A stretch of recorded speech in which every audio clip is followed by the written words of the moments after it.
Bill, call to order the Planning Commission regular meeting for April 16th, 2026 at 6:30 PM. I'll ask the clerk to call roll. Baldwin, Here. Patrick, Here. Gardner, Here. Lishay, Here. Marino, Here. and Means. Here. Before we move on to the next item on tonight's meeting agenda, I just wanted to say that with sadness, I acknowledge and accept the letter that we received today detailing Commissioner Gott's decision to resign from the Planning Commission. A letter is before each of you, and you may have received it in email. Commissioner Gott has been a long-standing and valued member of this commission. Bobby has consistently provided a well-informed and thoughtful opinions and always held herself in highest of standards. She will be missed by myself, and I'm sure each of us on the commission and all of those who are involved with the city of Saugatuck, as well as the surrounding area. I appreciate and respect Commissioner Gott's reasoning for stepping down. In matters like the recent issues and discussions involving fellow Commissioner Badgerick, I clearly understand how she, and likely many others, could arrive at a different or preferred solution than that made by the City Council. I believe that City Council, with even input by myself, looked at the facts and the totality of Commissioner Badgerick's surgeries, and in the end, made the decision to censor and ask for his removal as vice chair. Commissioner Badgerick has issued his recension of his vice chair position. So on tonight's agenda, I thank Commissioner Gott for her hard work over the years on the Planning Commission, as well as the city and the community. I also continue to appreciate Commissioner Badgerick's commitment to the Planning Commission and his continued involvement. Now, before moving on to the approval of tonight's agenda, as Commissioner Badgerick had issued his resignation from vice chair effective immediately, we will need to have a vice chair named, and that needs to be happening per our charter on tonight's agenda. So when we get to the approval of the agenda, I will ask to have a motion to add a new item underneath new business, item A, election of a vice chair. Commissioner Gott's resignation is effective as of tomorrow, April 17th. So we will recognize that at the May meeting. Moving on to the approval of the agenda. Do we have a motion to add under new business, item A, election of vice chair? Do we need to have it this meeting, or is it possible to push it 1 month? I It's just in light of how fast everything happened, it might give people a chance to think of whether they'd be willing to serve in that role or not. I'll let Grayson, because I asked this question, I was originally put it on May's agenda and was told it you needed to have it tonight. The planning commission bylaws do say that it needs to happen immediately is the language used. So with it taking effect immediately as well, this would be that as well. We look through it too, because we agreed that it seemed kind of fast as well, but. That's fine. I'll make a motion to add to tonight's agenda the election of a vice chair. Second. All those in favor? Aye. Opposed? Seeing none, we will add to tonight's agenda the election of a vice chair. Next on the agenda is the approval of the minutes. Inside of our packet was the minutes from our March meeting. I'm sorry. Approve the agenda next. Oh, sorry, exactly. We did the motion to add it to the agenda. Now I'll make a motion to approve the amended agenda. second. Second. All those in favor? Yes. Aye. Aye. Opposed? Abstain. Now moving on to the approval of minutes. The regular minutes from the March 19th, 2026 were inside of our kits. Everyone have a chance to read through them. Any revisions to them? If none, do we have a motion to approve? Move to approve the minutes. Second. All those in favor? Aye. Aye. Opposed? Seeing none, we have the approval of the minutes. Next item on the agenda is the public comments for the agenda items. If there's people in the room that would like to address the commission, go to the microphone, take 3 minutes and tell us which agenda item they are addressing. And we'll start with Mayor. Since you addressed Bobby Gunn's resignation as part of the agenda, can I speak to that? Yeah, It seemed like you added it to agenda. Okay. My name is Holly Anderson and I am the mayor of the city of Saugatuck. First, I want to say that I agree with you that it was the city council's role and not yours to address Mr. Badrick's unethical actions, not the planning commission's. But my primary purpose for being here this evening is to publicly acknowledge and thank Bobby Gaunt, who has publicly or has resigned from her seat effective tomorrow. Bobby has been a model planning commissioner. She is always well prepared. She's thoughtful in her comments and questions and true to the duties of a citizen planner and to her oath to the Planning Commission and the city of Saugatuck. She was my inspiration to seek appointment to the Planning Commission in 2022, and she's been an inspiration to me in my time in public service. I'm heartbroken by her decision, but I understand, respect, and admire her for taking a principled stand. Each of us has a choice as we approach our appointed and elected positions. We can defy ordinances, deceive our fellow commissioners, and fail to disclose conflicts of interest. We can condone bad behavior. We can remain silent, choosing comfort over character.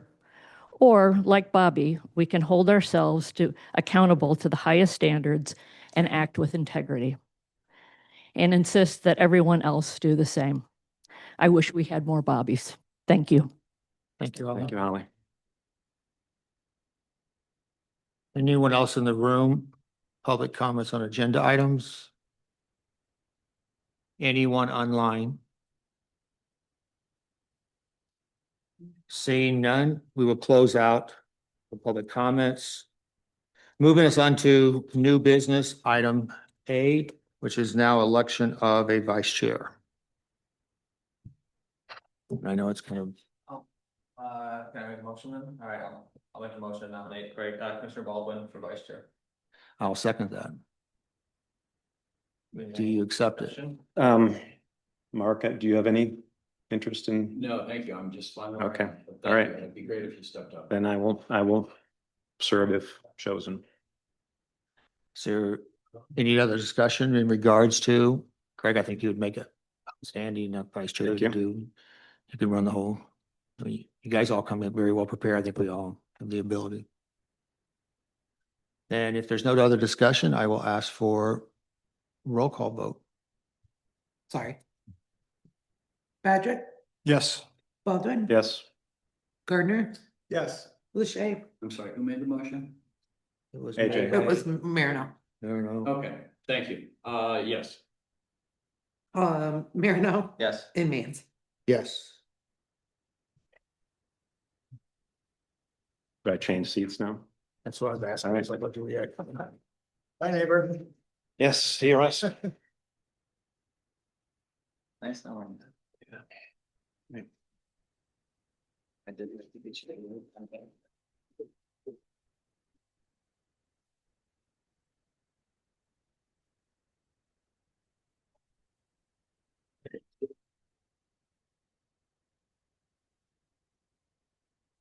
Okay. Congratulations. Thank you. Congratulations. Thank you. Thanks. Yeah, I thought it was next month. That's okay. Um, Here we are. Here we are. 20 minutes ago. Next item, item B, underneath new business, 405 Park Street. This is a public hearing regarding a special land use. So as such, I will call to order a public hearing for the special land use at 405 Park. And at this time, I will ask the zoning administrator to give us an overview. And this begins in our packet on page 10. Thank you, Mr. Chair. The applicant submitted a special land use to utilize a pool within the C4 Resort District, which does require a special land use for swimming pools and other recreational facilities that are oriented to the clientele of a motel or hotel. There were no standards flagged regarding the swimming pool request. However, we did want to flag that one of the proposed site plans pictured a gazebo within the special flood hazard area and the 25-foot waterfront setback, as well as a 6-foot privacy fence within the 25-foot waterfront setback. The recommended motion that we provided excludes those items, both of which can be handled through administrative approvals in the future. Anything else, Grayson? No. Okay. Presentation by the applicant. I can just give us your name and obviously the Dan applicant. Cook, I own Casa Loma Resort and Marina, the property at 405 Park Street. This is part of our, what now is 5-year endeavor to improve the property. There was a pool in the exact location that we're putting this pool that we removed 3 years ago.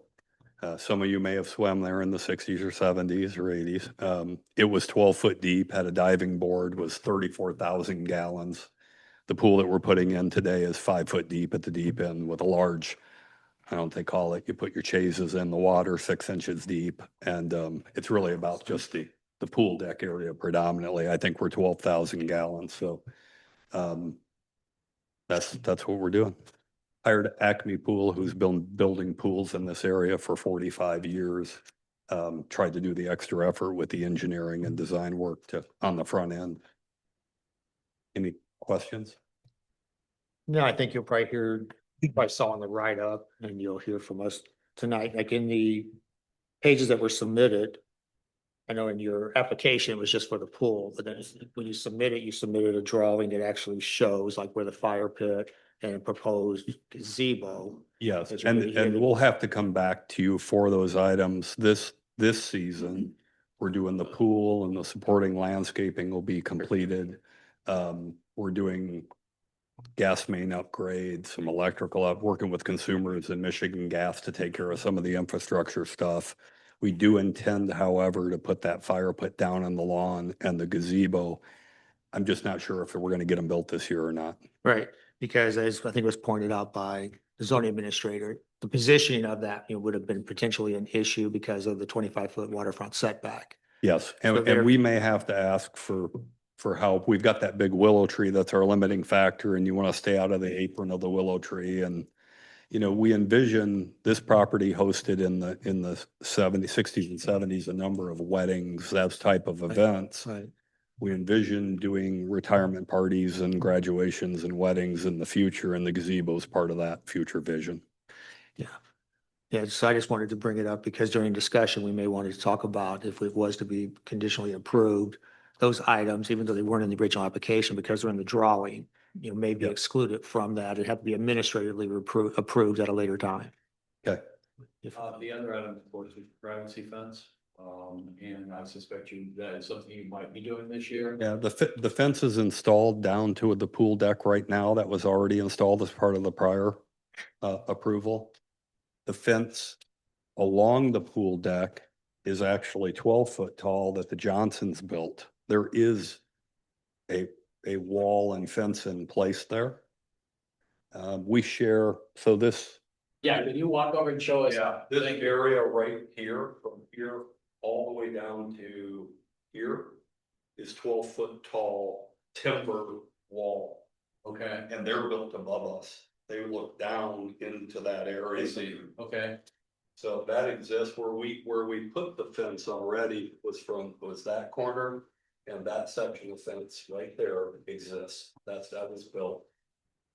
We intend the fence from where we're gonna attach per agreement with down right at the end of their wall.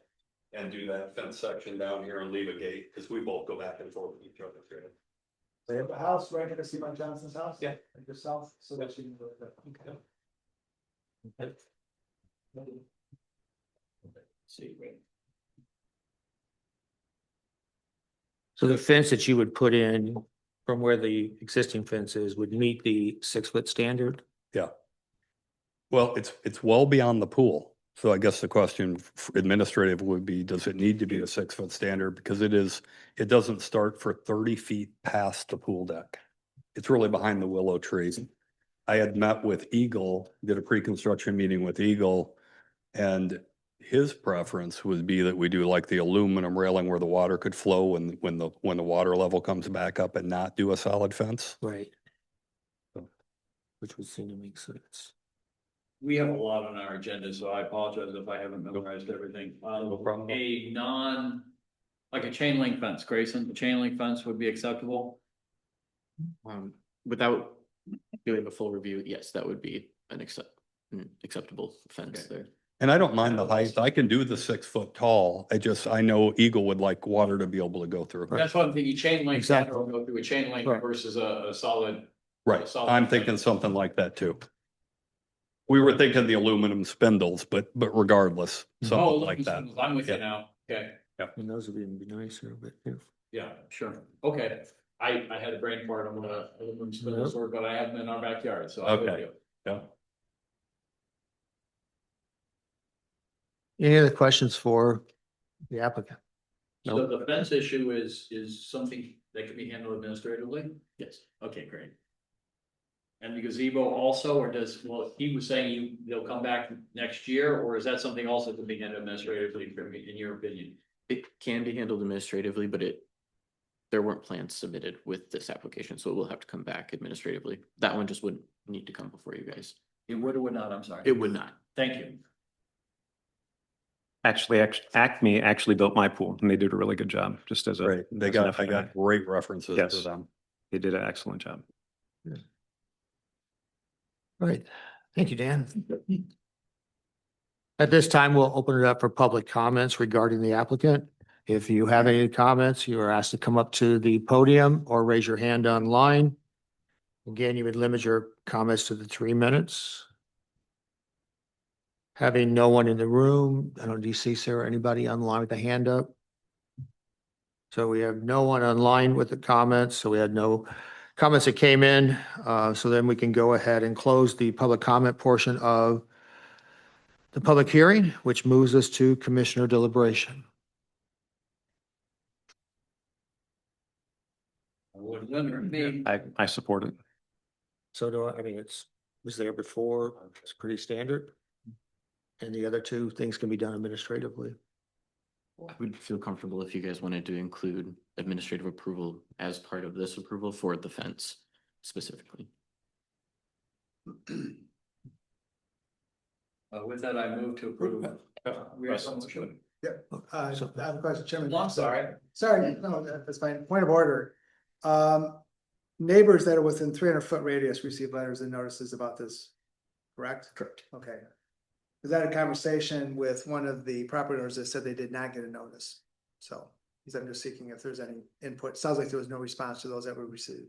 Yeah, the notice goes out to everybody within 300 feet and we send them to the actual address and then to the owner's address as well. Okay, all right, so it could be that it didn't reach his hands, but, the only other concern I have, and I do remember swimming in that pool, I've been here long enough to have memories of being in that pool and sailing with, Art and other folks that have gone in the past. So the pool doesn't, other than some of the administrative issues I have to work through, the concern I have is that this is a very, it's very, how to put it, it's very visible piece of property, right? It's one of the things that people see as they come in the harbor, just before they turn into Kalamazoo Lake, and I know you respect that. I'm just concerned about some of the maybe potential future uses in terms of events. I think it's, in my mind, starting to stretch into something that it's never been. It's never been an event center, it's been an arena, I mean, a very low key marina, it's Casa Loma. So that's just my concern, is making sure that we remain respectful, especially, you know, the site plan that we see, it's gonna be pretty busy. Well, it won't be. If we're fencing, can I step back up? Absolutely. Sure, yeah, please. The other fencing area, we are isolating the boat rental area. Mhm. Completely separate away from the clubhouse. So you see that's part of the fence line that's drawn here. Very good. we're fencing along the parking lot and we're landscaping, putting large shrubbery along the parking lot, and it's running over the gate with over the dock with a gate that locks. So none of the people using the boat rental or the park here are going to have access to this area. So if we do a wedding, it will be a small destination wedding. My wife and I are live-on property managers on the 3rd floor. I don't want it either. So we want to generate enough revenue as I move into retirement to cover the expenses of having the marina resort. And so, this is drawn for a 40-person, including the wedding party. That's max capacity for us. So if we do 6 or 8 weddings a year, it really fills our needs. As far as motel room space, we have a 1-bedroom, a 2-bedroom, and a 2-bedroom on the 2nd floor. So we can sleep 5 couples, and no intention to expand that opportunity. Yeah. So, yeah, we're friends with the Johnsons. We have they're the only ones that can see it. It's buried behind the motel property, and we want to be good neighbors as well. So I don't expect it to be I expect it to be a very expensive venue. I appreciate that. Hopefully my question doesn't come across as being disrespectful. No, I don't blame you like for the asking. development of the property. Right. This property is not in the historic district, is that correct? Nothing to do with Okay. that. So the other, and that was really my other concern is the viewscape when people are coming down the river in their boats.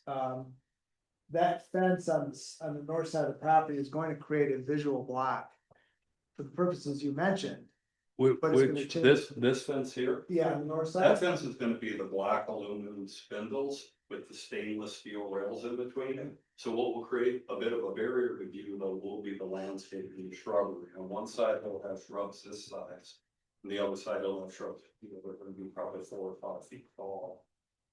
Spaced as we envision, that will create a little bit of a block to the people. Okay. And I ask these questions because when we've gone through some of our waterfront development talk, there's been a lot of discussion around viewscapes of the water. Not necessarily access of this property, but viewscapes of the water, and that includes the boats that are coming down the river as well, so.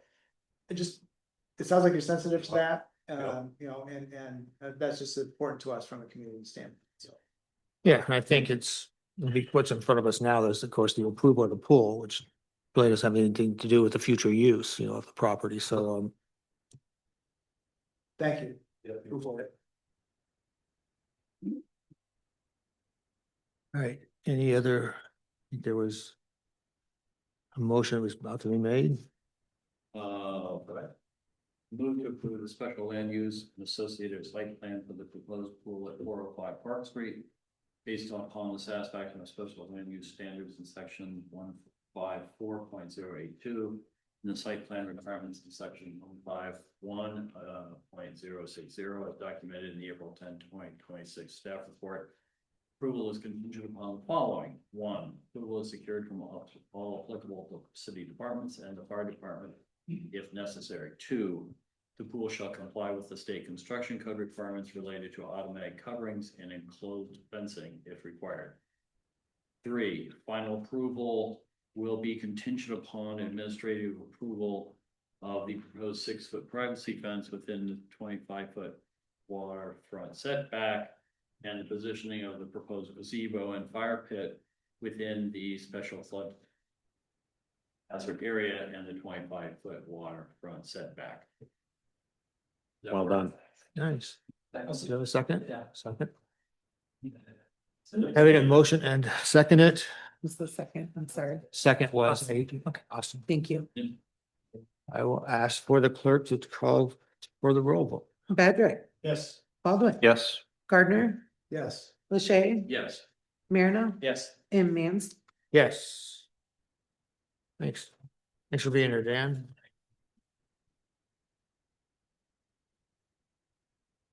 Nice.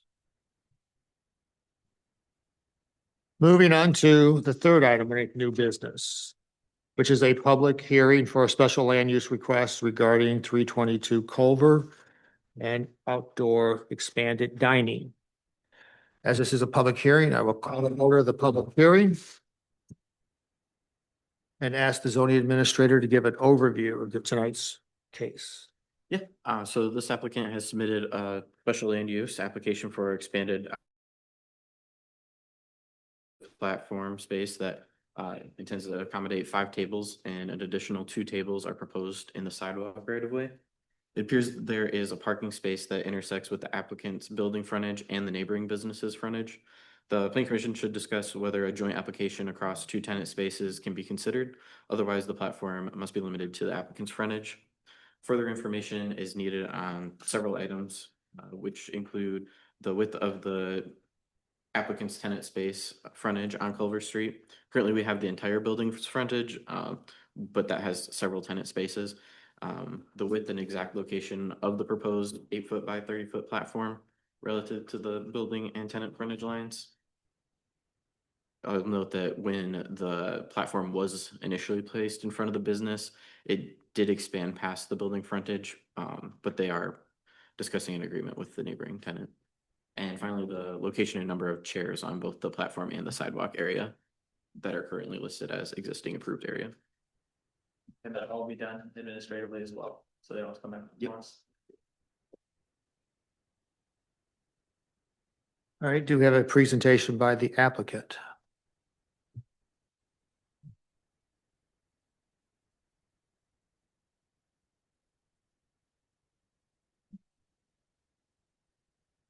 Hi, I'm Jim Wool, owner of Scooters, 2 months shy of being here for a year.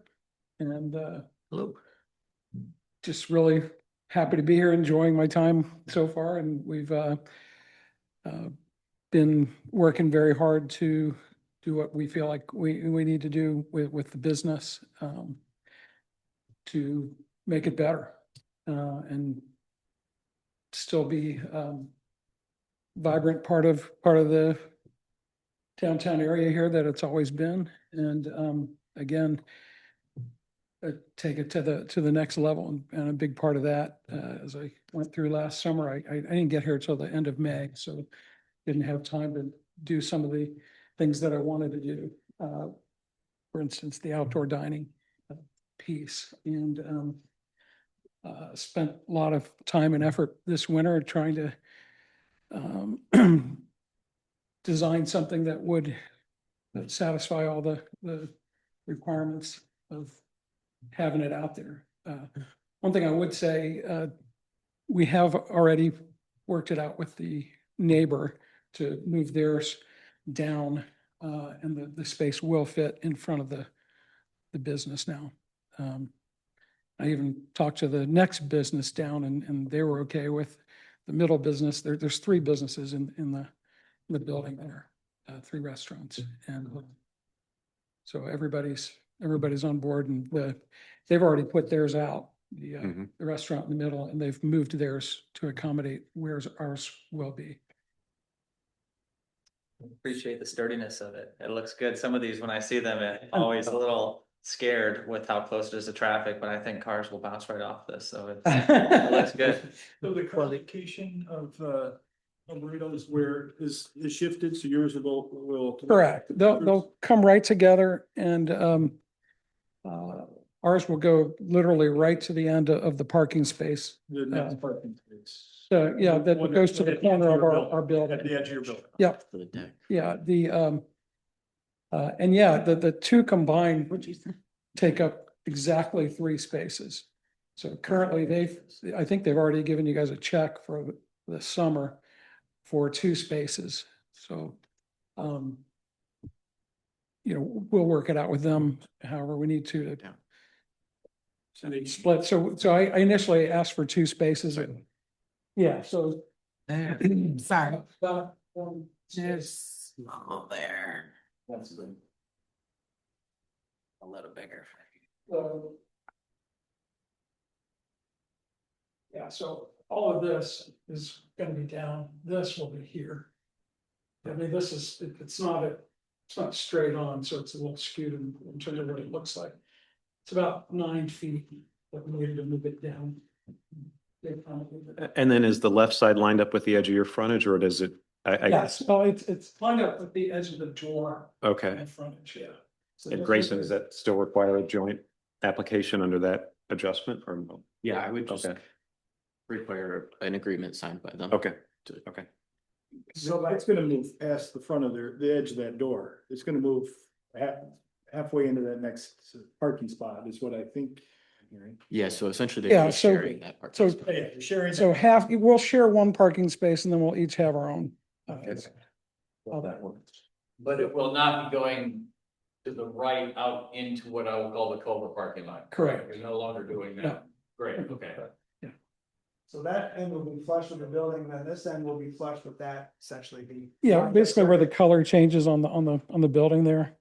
That's Right. where it goes to. Okay, and then the actual spaces themselves, that's gonna open up this, well, not open it up, but it's no longer beyond the space that it's going to be sitting on, right? Cause I don't remember where the. Correct. You'll get a space back, that'll be usable for parking.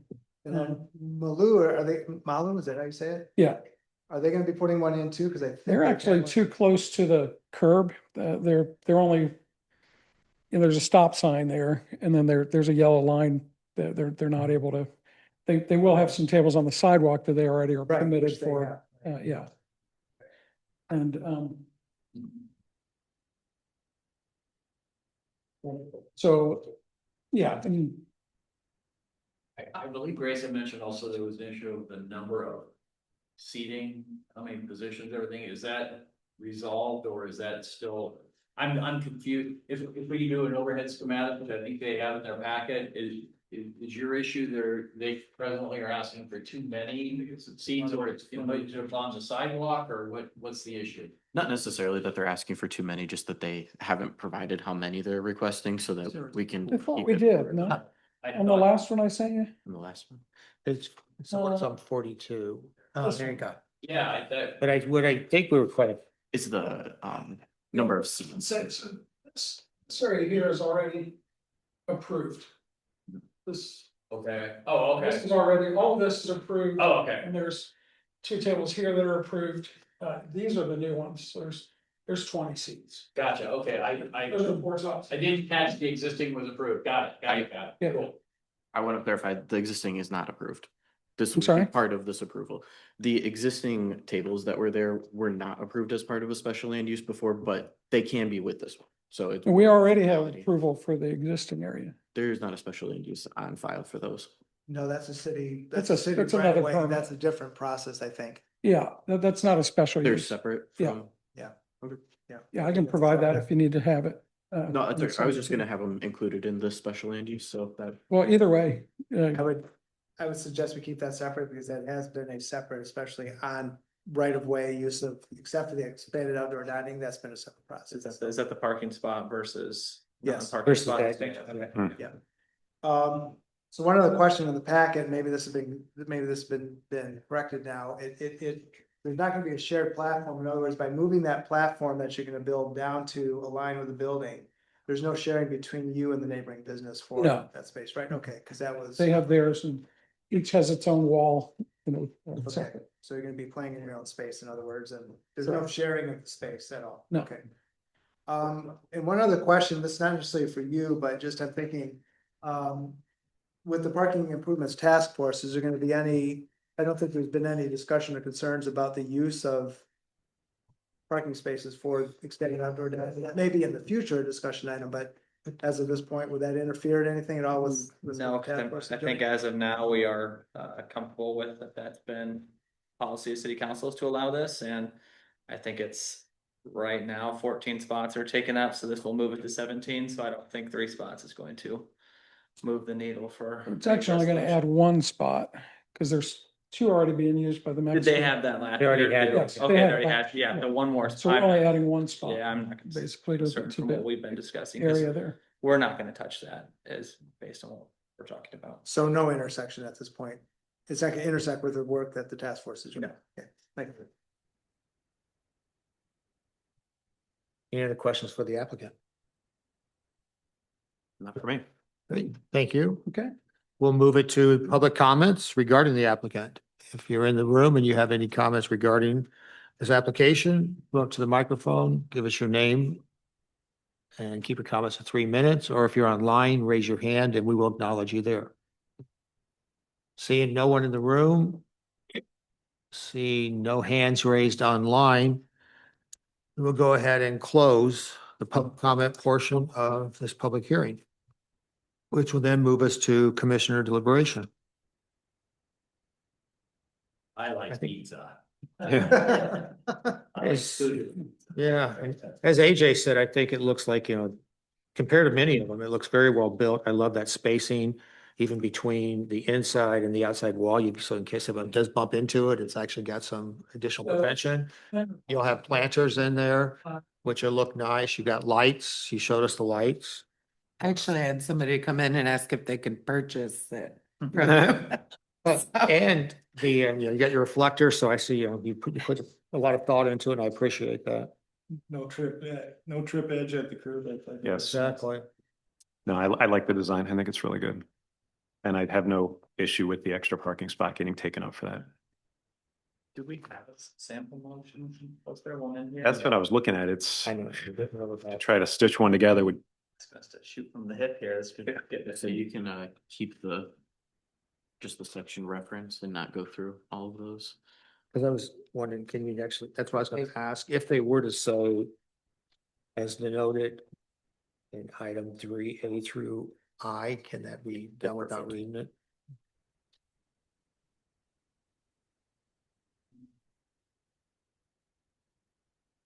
So would it just be a motion to approve, subject to the following conditions? but are we approving the site plan and the special land use and the design standards? Like, how is that worded? Because that's what I see teed up here. Just a special land use, right? Okay. I would think so, yes, because that's all the public hearing is on the special land use. So I'll make a go at it, make a motion to approve the special land use. So long as the following conditions are provided, provide light fixture details and information concerning the compliant placement of electrical cords, secure all their applicable approvals from city departments, the fire department, and applicable outside agencies. And provide all expanded outdoor dining area checklist items in accordance with section 154.092, section O, subsection 2B, and everything outlined in 3A through I. Second? We have a motion and a second by Commissioner Baldwin. Any further discussion? We'll ask the clerk to call for voice vote. Patrick, Yes. Baldwin. Yes. Gardner, Yes. Rashay. Yes. Marino. Yes. And Mance. Yes. Good job. Thank you. Nicely done. We're welcome. Thank you. Thank you.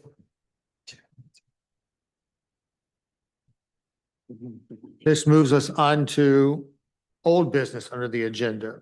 Item A is 510 Butler, 120 Mary, the property known as Wickwood Inn, for an amended conditional rezoning request beginning on page 63 in our packets.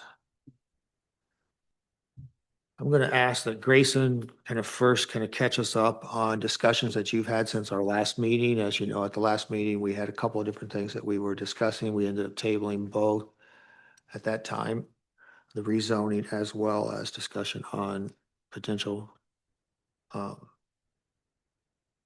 use change.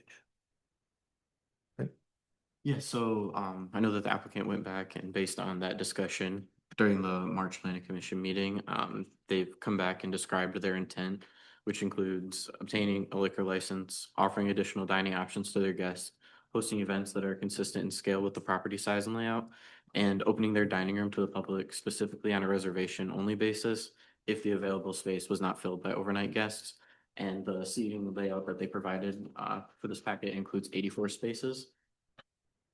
The applicant has also offered voluntary conditions to the rezoning, which include limiting permitted uses to single-family homes, home occupations, short-term rentals of a single-family home, bed and breakfast without accessory guest buildings, and essential public services. They plan to restrict the lot coverage to 27%, increase the front setback to 20 feet, limit the scale and intensity of the restaurant use, limit events to 75 guests, prohibit outdoor dining within the public right-of-way, and add restrictions on a future hotel inn use by referencing certain bed and breakfast establishment limitations from the zoning ordinance. And a few items we wanted to flag prior to your discussion would include the request for a conditional rezoning will not affect just the applicant. These voluntary conditions will remain with the parcel and are separate from any future application for special land use. The consideration for whether rezoning is consistent with the policies and uses proposed for that area in the master plan must be related to the existing tri-community plan rather than the master plan that's in progress. And on pages 66 and 67 of the staff report, several concerns were raised about the hotel inn classification, events as an accessory use, mixing standards between use types, and event limitations and conditions. And I'm going to turn this over to Trent to provide some additional information before we have the applicant. Thanks, Grayson. I just wanted to provide a couple notes regarding notice. My understanding is that the applicant is going to ask or has asked the Planning Commission tonight to make a decision one way or the other as to whether or not they would recommend this this zoning change to move on to council. And as I know you are all aware, any zoning change requires a public hearing under the Michigan Zoning Enabling Act. And at your March meeting, we had taken all the conditions and as well as the actual conditional rezoning that was proposed by the applicant, and we put it into a typical zoning amendment format, which we then had some back and forth with the applicant to make sure we were all on the same page. And then that came before you. Here, because of the time of when we received this sort of new proposal with all these new conditions, it was after the 15-day deadline for the public hearing notice. And I would say this is a very different request, and so I don't think it would be fairly categorized as part of that previous notice and that previous public hearing. So I would recommend that a new public hearing would be held on this because it is a substantially different request with the change in use as well as all new conditions. Related to that, there's also a provision in your city code, which is in section 154.176 I2H. And under that section, it says that whenever a withdrawal of the conditions occurs subsequent to the Planning Commission's public hearing on the original rezoning request, then the rezoning application shall be referred to the Planning Commission for a new public hearing with appropriate notice and new recommendations. And so our position here is that since the previous conditions that were before you in March have effectively been withdrawn and then substituted with these new conditions, they would implicate that provision of the city code that would also require the Planning Commission to hold a new public hearing. And so my recommendation would be that we hold a new public hearing on this matter, which we were unable to notice for this meeting because of the timing of the receipt of these materials from the applicant. So I'm happy to take any questions, but I just wanted to add that to Grayson's summary to make sure we're all on the same page.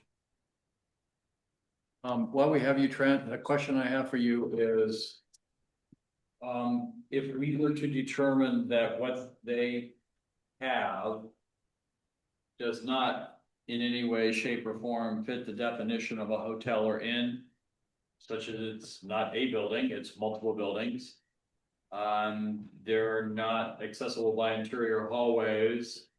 They're not attached. Would that require a separate zoning amendment to the definition of hotel and inn? Or is that a variance of a zoning? Does that go to the ZBA?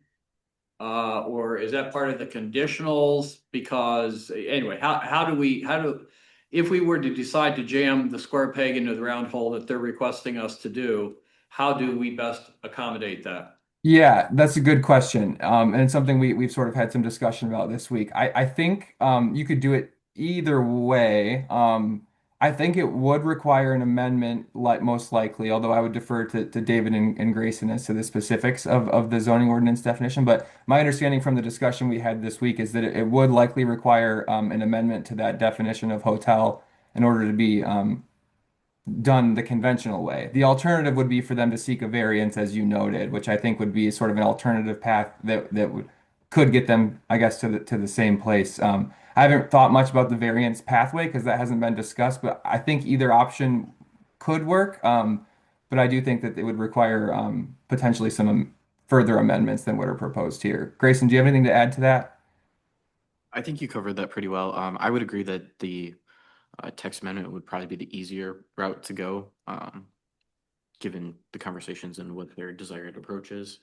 But Trent, what we're being asked to review first is whether or not we approve the rezoning from the commercial transition to the Water Street East. And that's all that we're asked to review. And if we approve that, then there'll be a public hearing just on the rezoning. What they choose to do regarding their use would be a totally separate item. Am I correct? Yes, you are correct. The rezoning request is limited to just changing the zoning district. I would still stand by what I previously said about the notice issues, but then you're right. If that rezoning was approved, it would then be up to the applicant to determine how they were going to make it fit into the use that they wanted to do. And that's when it would come to Commissioner Lachey's point about which option they wanted to Right. take. Yeah. And if there's not an approval and it stays in the commercial transitional, then they remain a bed and breakfast and they would have to continue to fall underneath the definition and rules for a bed and breakfast, correct? Unless we change what's allowed use within that zone, but the way it stands currently. Correct. Okay. Trent, I have a question too, and it's assuming I heard Grayson right. I think some of, you made it seem like some of these self-imposed limitations would run with the land. Yes. Does that pass muster, Trent? Is there precedent for that? Like, is that normal? Yeah, I think that is usually how it works. I think they're actually recorded too. I'd have to look into that. That's kind of shooting from the hip, but I believe they get recorded and they do run with the land. Yes. Okay, perfect. Before we ask for the applicant, is there any other questions for Grayson or Trent? And we'll ask for the presentation by the applicant.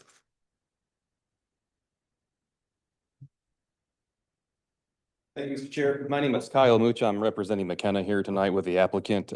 It's our understanding that based on the last meeting that you held, the applicant came forward with further refined conditions. We understand Mr. Trent's concern with the notification requirements, so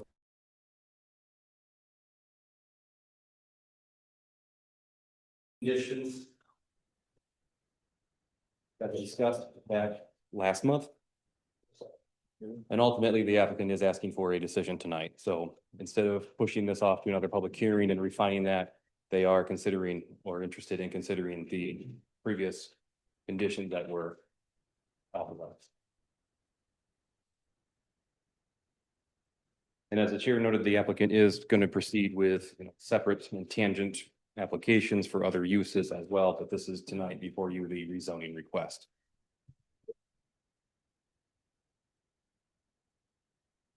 So you're a motel and motor inn again then, huh? They are seeking to rezone it, sir, to a conditional rezoning to that. I am not understanding the question of the definition concern. Well, tonight you were asking to become characterized as a hotel and inn. And then now, because you want to jam it through, you are now willing to say that you somehow fit the definition of motel and motor inn. I wouldn't, Mr.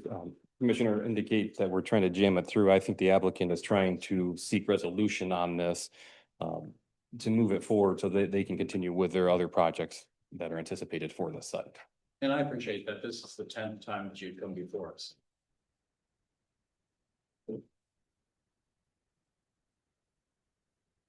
Steve, is it appropriate if I ask Trent a question at this point? Absolutely. Trent, are we properly noticed to go back to the original conditions and have a public hearing on that? So we've already held a public hearing on the original conditions, and we did have a zoning amendment provided for that when that was done at the March meeting. So there would not necessarily be a second public hearing requirement. It would clear both of those hurdles I talked about earlier. So technically, yes, because it's already occurred. So Okay. the issue before us, if public hearing has been held, is whether we approve what they're Rezoning. proposing. So in the original packet, Grayson, was these exact same limitations? Because what we have here, this is the letter. But Yeah, in this letter, it didn't stipulate, it's on the second page there, the voluntary. voluntary conditions. Single family dwelling. Mr. Chair, on page 2 of that handout I provided to you in the red boxes, call out the voluntary condition. And I will just note too that I know that the use in this has changed from what they've presented today.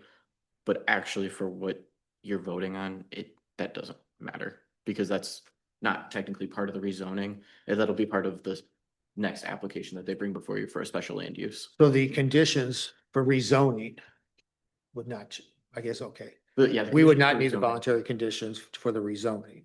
If they go for a change in land use, That's separate. that's when the voluntary conditions could come into play. Okay, so whatever whether they're calling themselves an apple or an orange, that's not before us tonight. Correct. All right, fair enough. I don't have in front of me, I guess I could dig through old emails. I don't have in front of me what we would be voting on, because that was in March. So I don't feel comfortable just saying yes to something that I haven't seen for 2 months. Or no. How do we rectify that?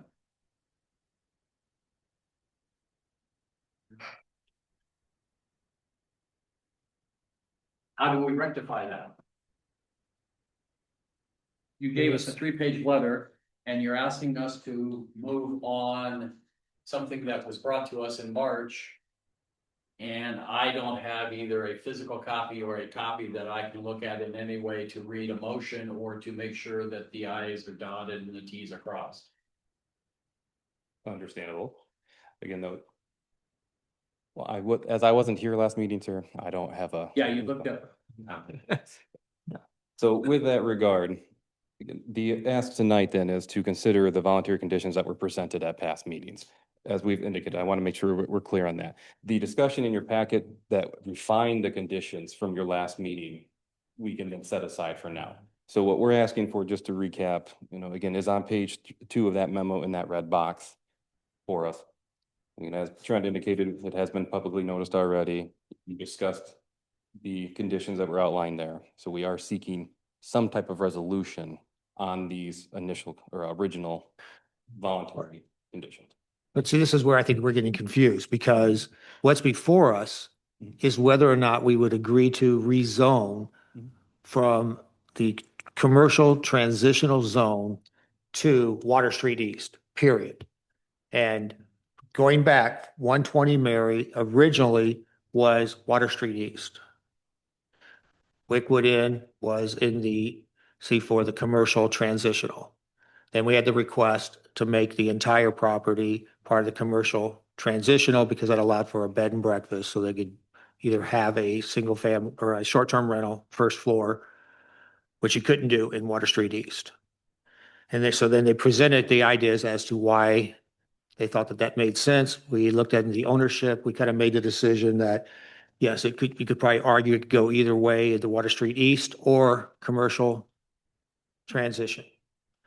And so at that time, the planning commission and then the public hearing, as well as city council, allowed for the rezoning to commercial transition. Now we have before us kind of like, okay, we want to change it all back to this time back to Water Street East, but for the entire property. So that's all that's before us.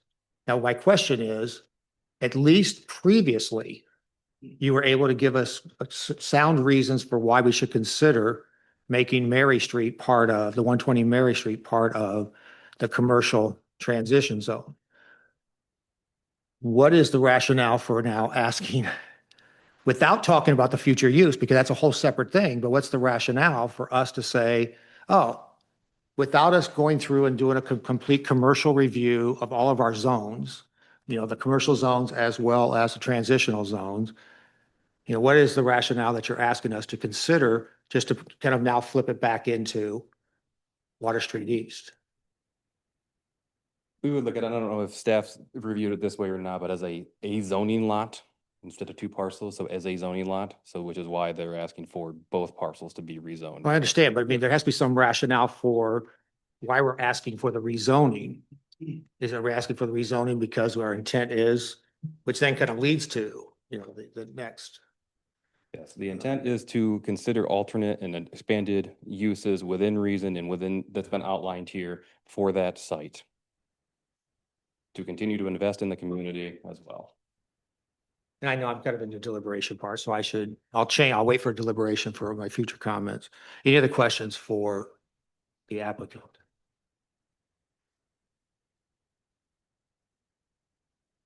So we don't have any, so that, I'll thank you, and we may have some during deliberation. Thank you. I will open up the public comments regarding this application.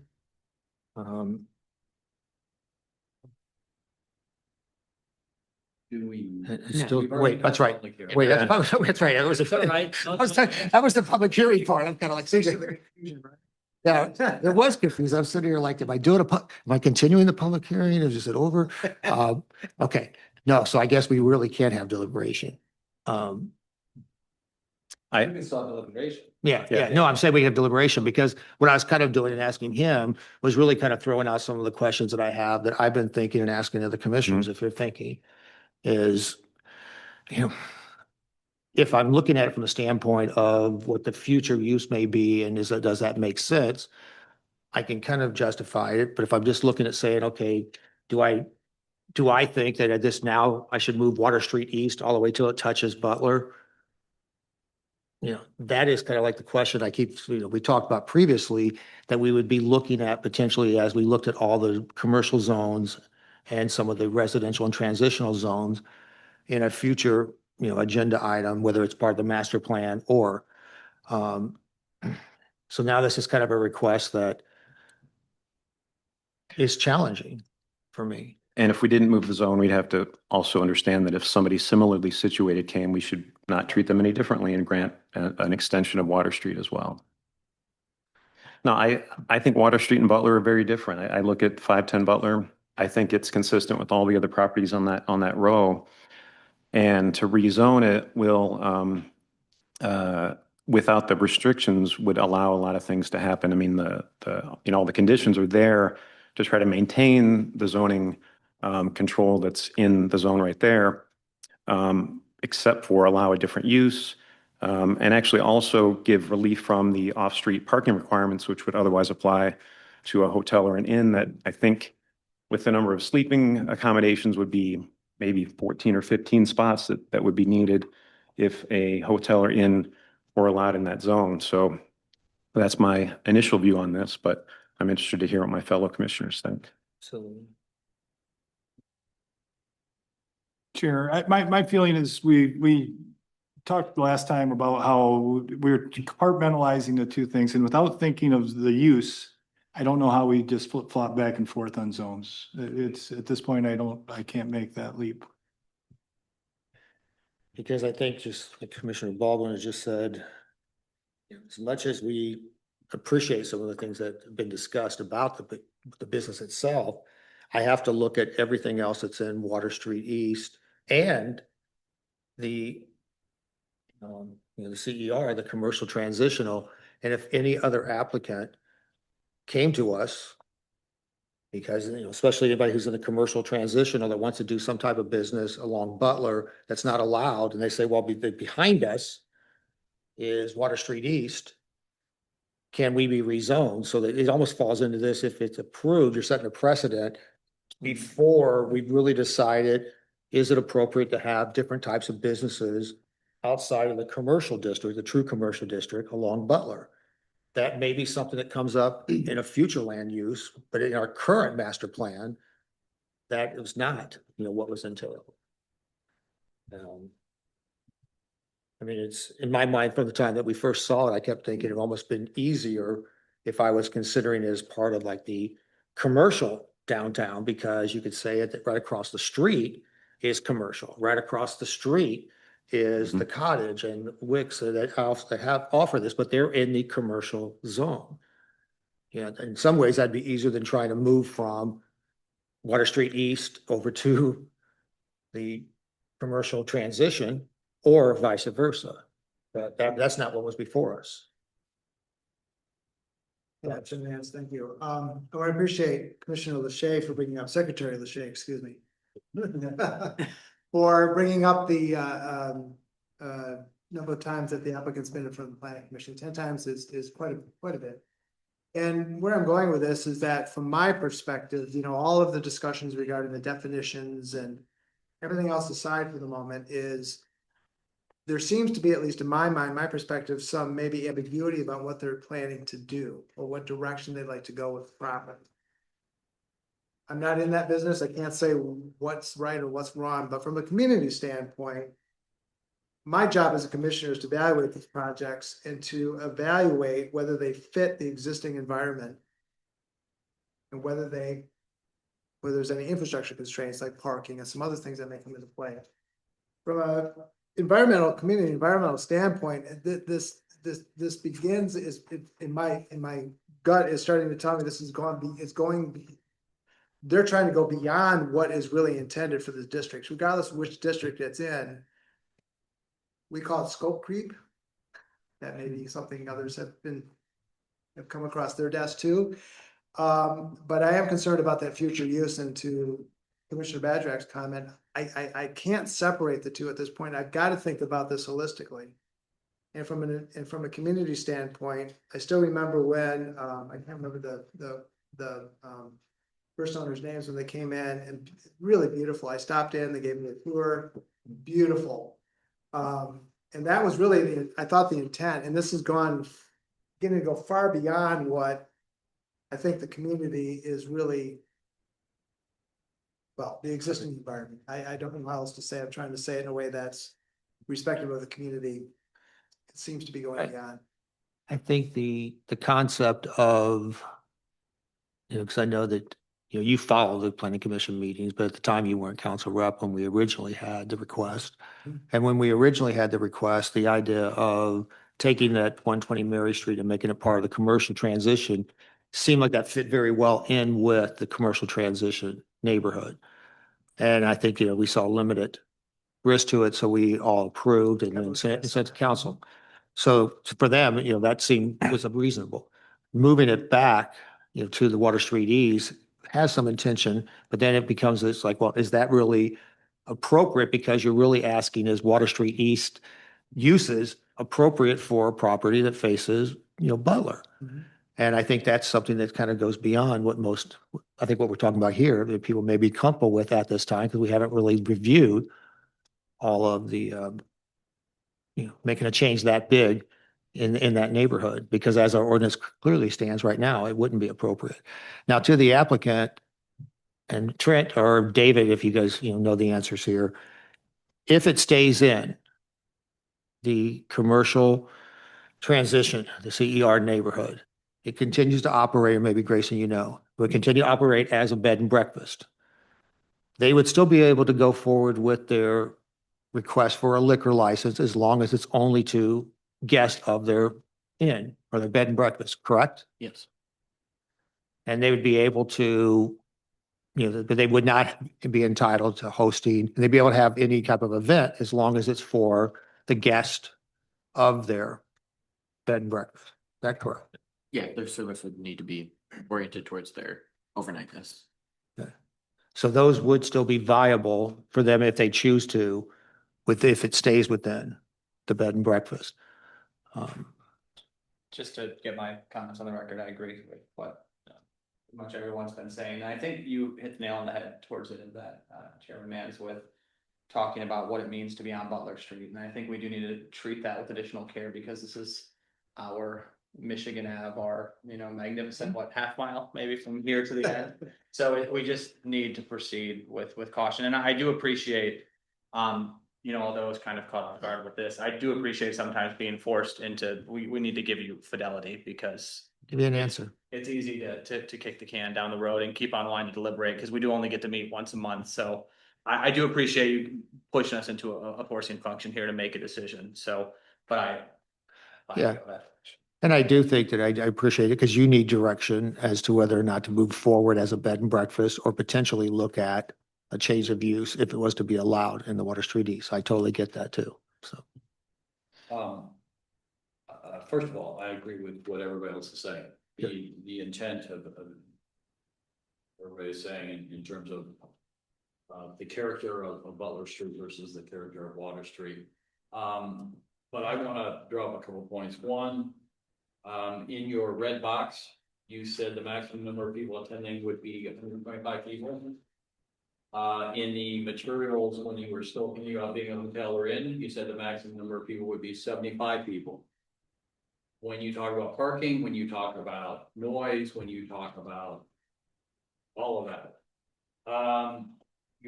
you say, gosh, why don't we just, can't we just grant you a change of variance with these 4 points of voluntary conditions? Well, what you, and I was able to pull up the March meeting, what you offered in March was, pages of conditions, including things that are not included. There was point 1 with with subpoints A, B, C, D, E through G. There was point 2 with points A through G. So to go from that to say, well, gosh, this is the same thing, it's absolutely not the same thing. And so if this is what you're asking us to pass tonight, that is very different than, and much more limited in scope and scale and what you're giving us versus what you offered us in March. But again, what we're really talking about tonight is whether or not we would agree to rezone the parcels, the 2 But I thought parcels. Zoning was based No, on. the rezoning, that with conditions are only based upon any type of change of use that may occur if such rezoning is granted. So what you would be voting on is actually what they presented in that conditional rezoning agreement that you're referencing.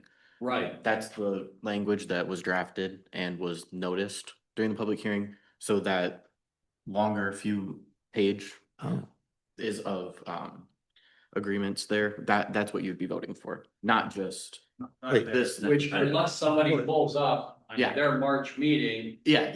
they don't have it in front of us. Wait, Why would that they're is- telling us tonight that this is the same thing, and it's simply, my point is. You know, I'm not saying there's any purposeful thing to pull wool over our eyes. Or blow smoke up our skirts, but you know, this is not what was presented in March. And if we would vote on, it would be what was presented in March with the conditions. And we in March found those conditions to be really lacking in many respects. Just for our collective memory. If we were to rezone it to Water Street East, those conditions would apply. Yes. Yes. If it's not, then it stays within commercial and nothing changes. And if we did go that direction, I think just to cure your concerns is you would tie it to what was in our packet in March and not necessarily what's in here, whether or not. It would have to be because that's what was subject. Exactly, and that's what I'd make sure that if there was a motion to go that route, we just make it explicit. And that should. So just. But the just to things know- the things that if you were to approve it to Water Street East, there's things that was presented in March as public hearing That triggers that. that I would say that they've kind of rectified in the current one, but they've removed now the current request. It's like the 75 people versus the 125, because I would say, we'd have like, Everything removes back, yeah. and so it's like, I would say very easily I would have an issue if I was, agreeing to a voluntary of 125 people. I think 75 is kind of pushing it, let alone 125. Yeah, Which is another reason why it makes it very challenging for me to vote, for me personally, to be able to vote in favor of move, not only, as I stated, because I'm concerned about moving Water Street East all the way over to Butler Street, but I don't have the ability now to go back and kind of make changes to the voluntary requirements because they were voluntary. So I can't say, okay, my conditional approval is it's 60 people because they volunteered in March, 125. Yeah, thank you. So 2 things. One is, the voluntary conditions. I just want to note that this letter is dated January 23rd, so it predates the March information that we got. So I'm not really 100% sure. I know the applicant's not up here talking at the moment, but just still a little confused as to why this was brought to us tonight to represent. Was this what we want to go back to? But it's really the March that we should be, if this, right? We didn't, and that was what was sent for the March packet. Yeah, That was, right. I just want to note that. So my, whatever voluntary conditions we talk about, my concern is that can we enforce them or they're truly consistent with their ordinances too? I mean, that's a challenge, is can we even enforce those? Good point. Chair, would those even be part of today's motion? Because that would have to be a new for usage change, wouldn't it? All those voluntary Well, tech- conditions. No, because I guess they were saying that if we agreed to make it Water Street East, they would put all those, they would agree to those restrictions being put in place so that if down the road they made it a Hotel Inn, they would have restrictions already in Okay, place. so they were looking for those restrictions as part of the zone change. So part of the zone Okay, change. then Yeah, sorry. The other question I really have is about the master plan itself and should we be making rezoning decisions, especially in transition areas? And again, Maybe this, preempt that. right, and this is something that we had said when they brought it to us initially, that this may be something we would look at as part of the master plan, future land use, and then maybe a future item on the planning commission. But then they brought it to us, and so it's our obligation then to review it and to consider it. But it does kind of overlay and have somewhat of a conflict with some of the things that we will be doing later this year regarding the master plan and looking at all of the commercial zones. Now I realize that if we, again, I keep thinking, I know what has to happen if we want to approve it for Water Street East. You'd have the motion and then it would be subject to all the voluntary conditions. If that motion was put before us and it is voted no, and they stay in the commercial transition, stays in bed and breakfast, that nothing, no changes to anything occurs. And then if down the road, now, and if we vote no against it, then they cannot come back before us with that same request within 1 year? Yes. They could- Unless we make a change after the master plan to our zones or the way that our uses are written. Yeah, I mean, they could theoretically come back and ask for a rezoning to, like the city center. That'd be a different request, yes, okay. But the same request would not be able. Question for Brent, is an appropriate motion to deny the request of the petitioner? Is that an appropriate motion that is possible? I think it would technically be to recommend denial to the city council. But yeah, that would be an option to recommend denial. Now, if we deny it, it still goes to city council? Yeah, that's every function of the planning commission and zoning changes is really just a recommendation. So it would technically go to council, yeah. Because they could theoretically choose to disagree with you and to send it back, or to take it a different route. Theoretically, that's something that they could do. Yeah, so I guess the only question I would have, again, I don't care if it has to go, but if it was to be denied, then there's no change to their existing zone. But yet, wouldn't it be up to them to appeal to city council to override the decision? Or I don't know, but okay.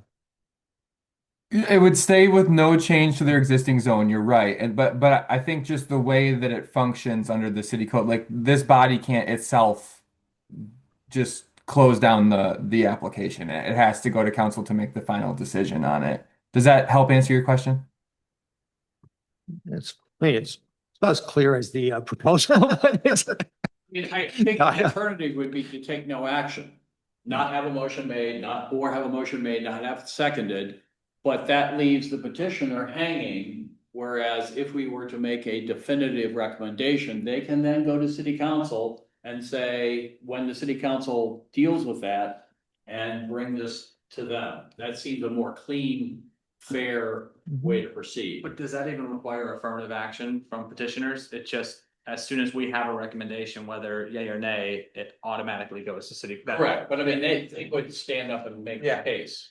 But so that's why I was wondering, Trent, why wouldn't you have the motion be that we're recommending the rezoning to Water Street East, and then if everybody voted yes, it would be, then that's a recommendation to council. If everybody votes no, then we're not making a recommendation to council. You voted no on the rezoning to Water Street East.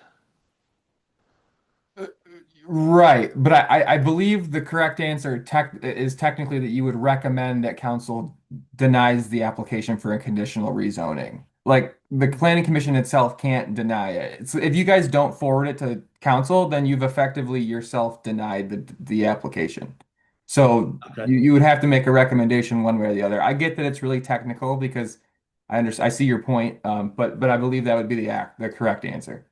Okay, Yeah, man, just a point of order. So Brent, at that, if it comes back to council, does that also necessitate a public hearing? No, it does not. The council does not have to hold a public hearing on it. They could bring it up just as a regular agenda item, and they could just simply choose to accept planning's recommendation. There wouldn't have to be any further I guess specific deliberation or procedures. But council would have to take action on that recommendation from the planning commission. Correct. Council has the final say as to whether to approve or deny the application for a rezoning. Yeah. Thank you. Mhm. the applicant wants. Thank you, Mr. open Chair. back up. If you'll humor me for a minute, I'd like to step back and maybe help clarify some items here. A typical rezoning, right, would be subject to all your permitted uses in that district. What the owner of Wickwood is providing is conditions set that would run with the land. I wanted to clarify that. So even if the property was sold, that zoning conditions still run with the land. So you could not then turn around and do something else with that. Right. So that is what a conditional rezoning is. As you indicated, you can recommend denial, you can recommend approval, you could also recommend a neutral option too, and say that, you know, you were as a commissioner unable to come to a consensus. Here's your findings of facts that you either support or don't support, and you recommend that council review it further. So you have that option as well moving forward. So I did want to clarify that. I believe, Right. Russ, I'm sorry, you had some other points I wanted to get back to. Your first question, you had a few questions. You had a couple items that I wanted to address, mainly being the one addition between the rezoning and conditional. You brought something up, and I apologize, I can't think, and you went to a second question, and I was trying to jot down notes on how to answer them. Yeah, no, I appreciate the effort here. Go back to this real quick, sorry. My question was, well, two of them. One was the rezoning decision in transition areas in terms of our master planning process, which we talked about. And just asking a question to our staff about are the voluntary conditions enforceable? Thank you. Yes, so they are, because they would run with the land, that is part of the conditions. If the owner, any future owner were to violate that, then they would be in violation of their conditional rezoning, and then you could, as a city, seek action against them. Yeah, my question really is, does the staff have the enforcement mechanisms in place if they, you know, say you're at 126, for instance? That's probably not gonna happen, but do we have the enforcement in place to actually, you know, enforce this? And you're not the only project that would be, we have other projects that we have voluntary restrictions on as well that have the same question. So it's not specific to you, it's just a general question. Right. I suppose it would depend a little bit on what the request is. It would be a bit more difficult for us to police the number of people there. However, if somebody else buys the property and they change the use, that's something that we can easily fix, but work with them to remedy. So it kind of is dependent, but there is a procedure in place. So if we were notified that they were violating that number of guests, we could go through a process. It would just be a longer enforcement process because it's not as easy to prove.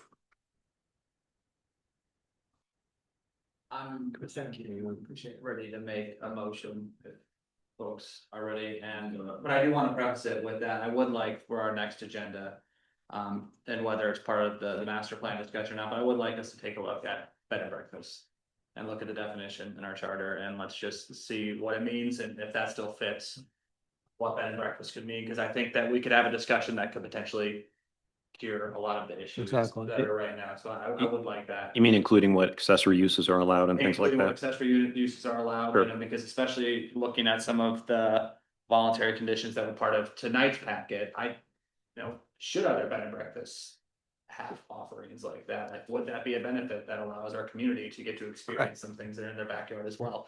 So I would like to do that, but going forward now with what's at hand, I move to recommend denial of the proposed ordinance to the amended zoning ordinance and zoning map of the city of Saugatuck by recommending denial of the rezoning of 120 Mary Street and 510 Butler Street with voluntary conditions.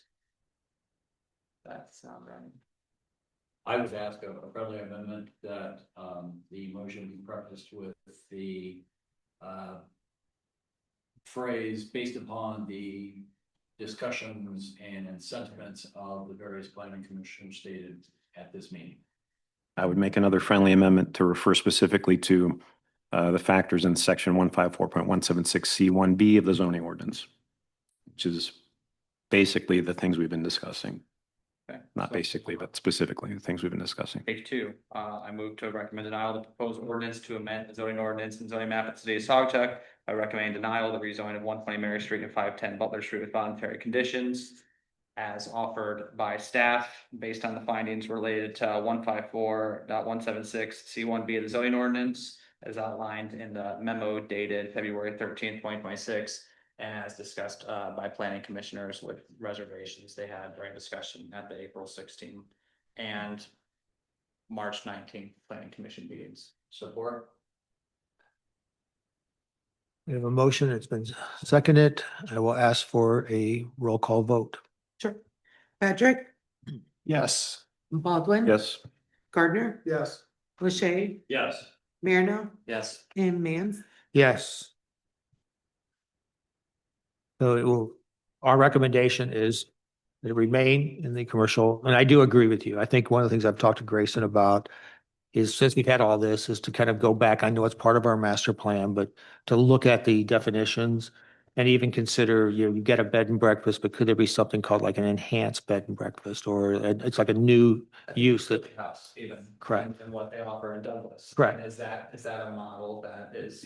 right, because they actually call it, I forget what they call it there, but it's something like it's an enhanced or an expanded bed and breakfast. And could we have a term like that? And again, that could be an alternative that we could look at for that commercial zone if it's appropriate, but that's a separate discussion. Yeah, Mr. point of Mr. order Gardner. for Grayson. So this will be coming to the council meeting on Monday, April 27th. Is that correct? Yes. Right. Thank you. Right, moving on to another one that we've seen numerous times before. Underneath old business, the sign ordinance amendment.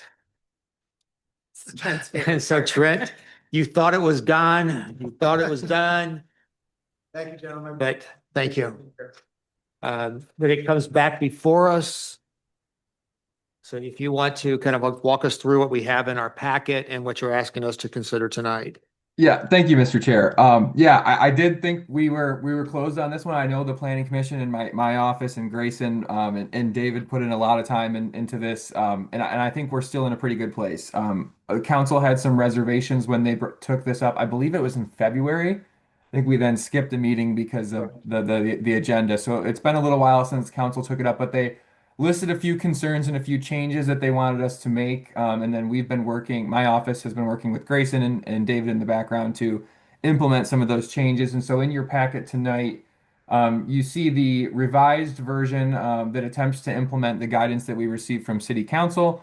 I also created a table, because I think I wasn't at the council meeting. Jake covered that as he usually does, but my understanding was that some of the frustration with the current draft could have been from just how complicated it is and how sort of difficult it is to understand, which I can certainly sympathize with. So I went ahead and created a table, and in that table, it takes this new draft and compares the current regulations against the old regulations to try and give some level of continuity throughout, so you can kind of compare what's currently in place to what would be in place under this draft. And so I hope that that's an effective tool. I know the Planning Commission is painfully familiar with this draft and these regulations, but I think the table would be especially beneficial to council. So that was part of the inclusion, but I thought maybe it would benefit you guys as well. So the changes we made, I'm going to run through them quickly. I think the best way to follow along is to kind of just scroll through the red lines, which are, I guess, purple lines in your packet, starting on page 64, I believe. The packet that we have. Or 83, I'm sorry, page 83. Is it page 83? No, that's It's 83 in our packet, yes. Okay, yep, you're right. Okay, so the changes here, I am looking at page 85, which is where most of the definitional changes took place. We changed the definition of mural after some discussions with Grayson.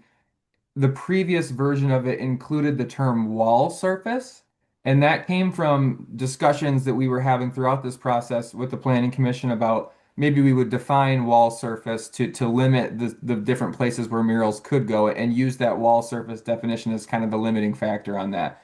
That never really came to fruition, and my understanding from the guidance that we've gotten from the Planning Commission as well as from council is that there doesn't seem to be a huge appetite for regulating where murals can go. And so Grayson and I decided to simplify this definition to remove the term wall surface and now just include that a mural is a work of art applied to or made an integral part with a wall or structure.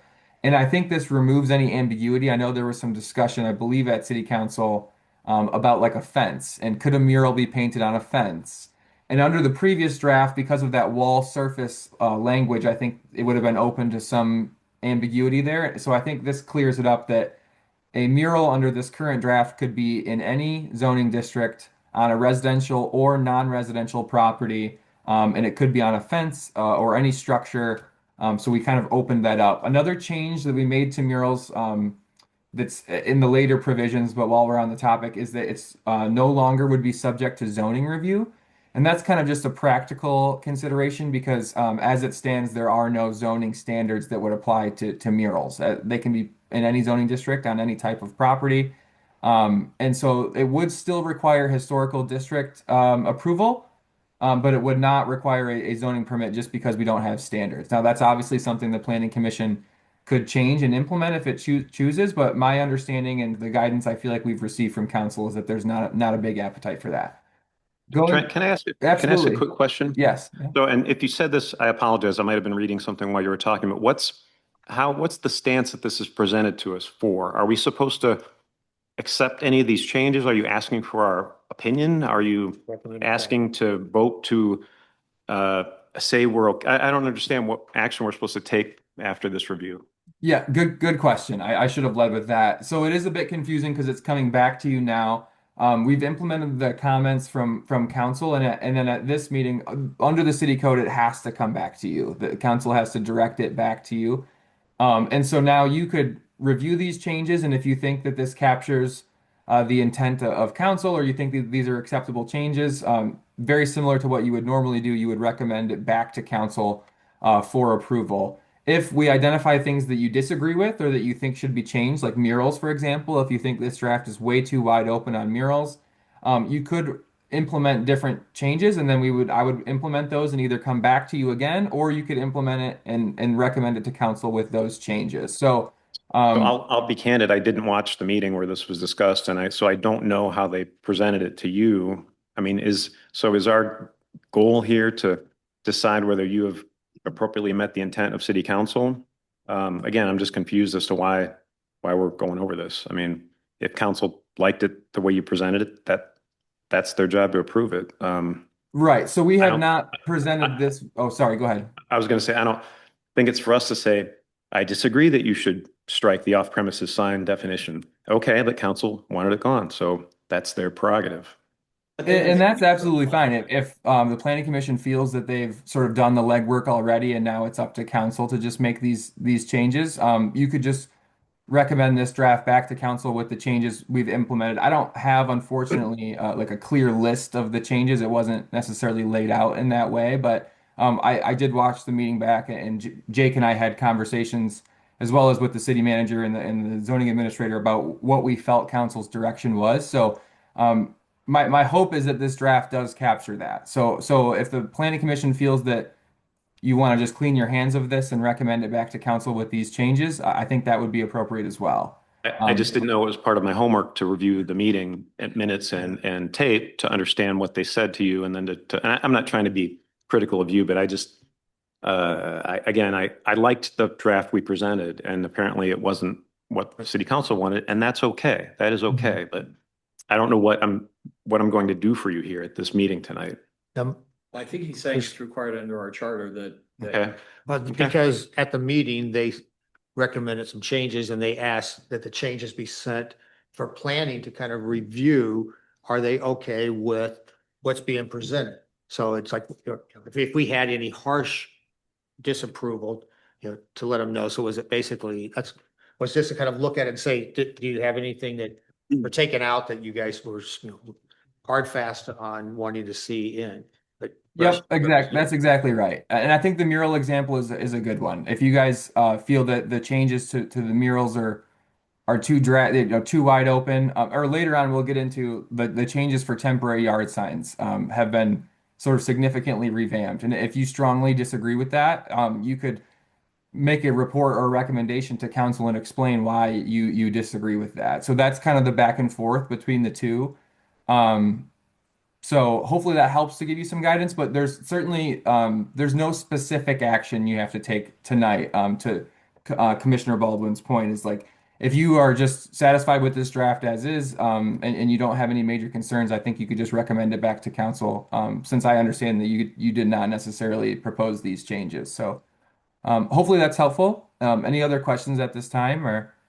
Yeah, one, in your legal opinion, these are not sufficiently substantive changes to trigger a new public hearing?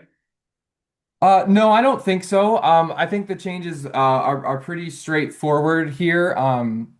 Unlike in the previous example where it was new conditions and stuff, which was really giving me pause under the Zoning Enabling Act. I think this one is pretty straightforward. It's not uncommon for a final draft to get a couple tweaks on its way from planning to council anyways. And I think, Grayson probably agrees that that's a pretty common practice. So I would say this is still the same ordinance that we had the public hearing on. It's just been kind of a living document as we've worked through it. And this is about as minute as I can imagine. Murals must receive approval from the Historic District Commission in residential districts. But there's a significant portion of our community that is not in the historic district. So, for example, my house, if I wanted to put a mural on my fence, I'm not in the historic district, but I still have to go in front of the HDC. Yeah, that's a really good point. Yeah, I think you're correct. Under the way this is drafted currently, I think it would require any mural to go before the HDC. Which that would be a point we could clarify is if it would only be if you're in the HDC or if it would be sort of full stop any mural. Because I think that is a point that needs some clarity. So I'm glad you identified Because that. I think, and for the non-residential, IE or EG business, I think our entire business district's in the historic district. So that would only need to be cleaned up regarding to residences. So I don't need to go to them when I want to change the paint color on my house. So I wouldn't think I'd have to go to them if I wanted to paint a mural on my fence. Okay, and I think that makes sense. So I would clarify then that it would require HDC approval if applicable or if located within the district. Yes, thank you. Yeah, because I had the same question. Thank you. Oh, yeah. I'm inclined to kind of follow Commissioner Baldwin's lead, and I of course reviewed as part of this packet, and I think that we should put that disclaimer when we send this back to council that we reviewed, but without, I think, explicit guidance from city council about what they actually really wanted us to do versus what they want us to kick around. I don't think we can have lively discussions because we could kind of get really into the weeds on certain of these provisions, but if they were specific ones that council just said, like, I really want these changes versus I don't like how this sounds, ask planning commission to kind of work it out better. I reviewed and I trust your edits, Trent, but I do want them to know how we reviewed this and how we received it.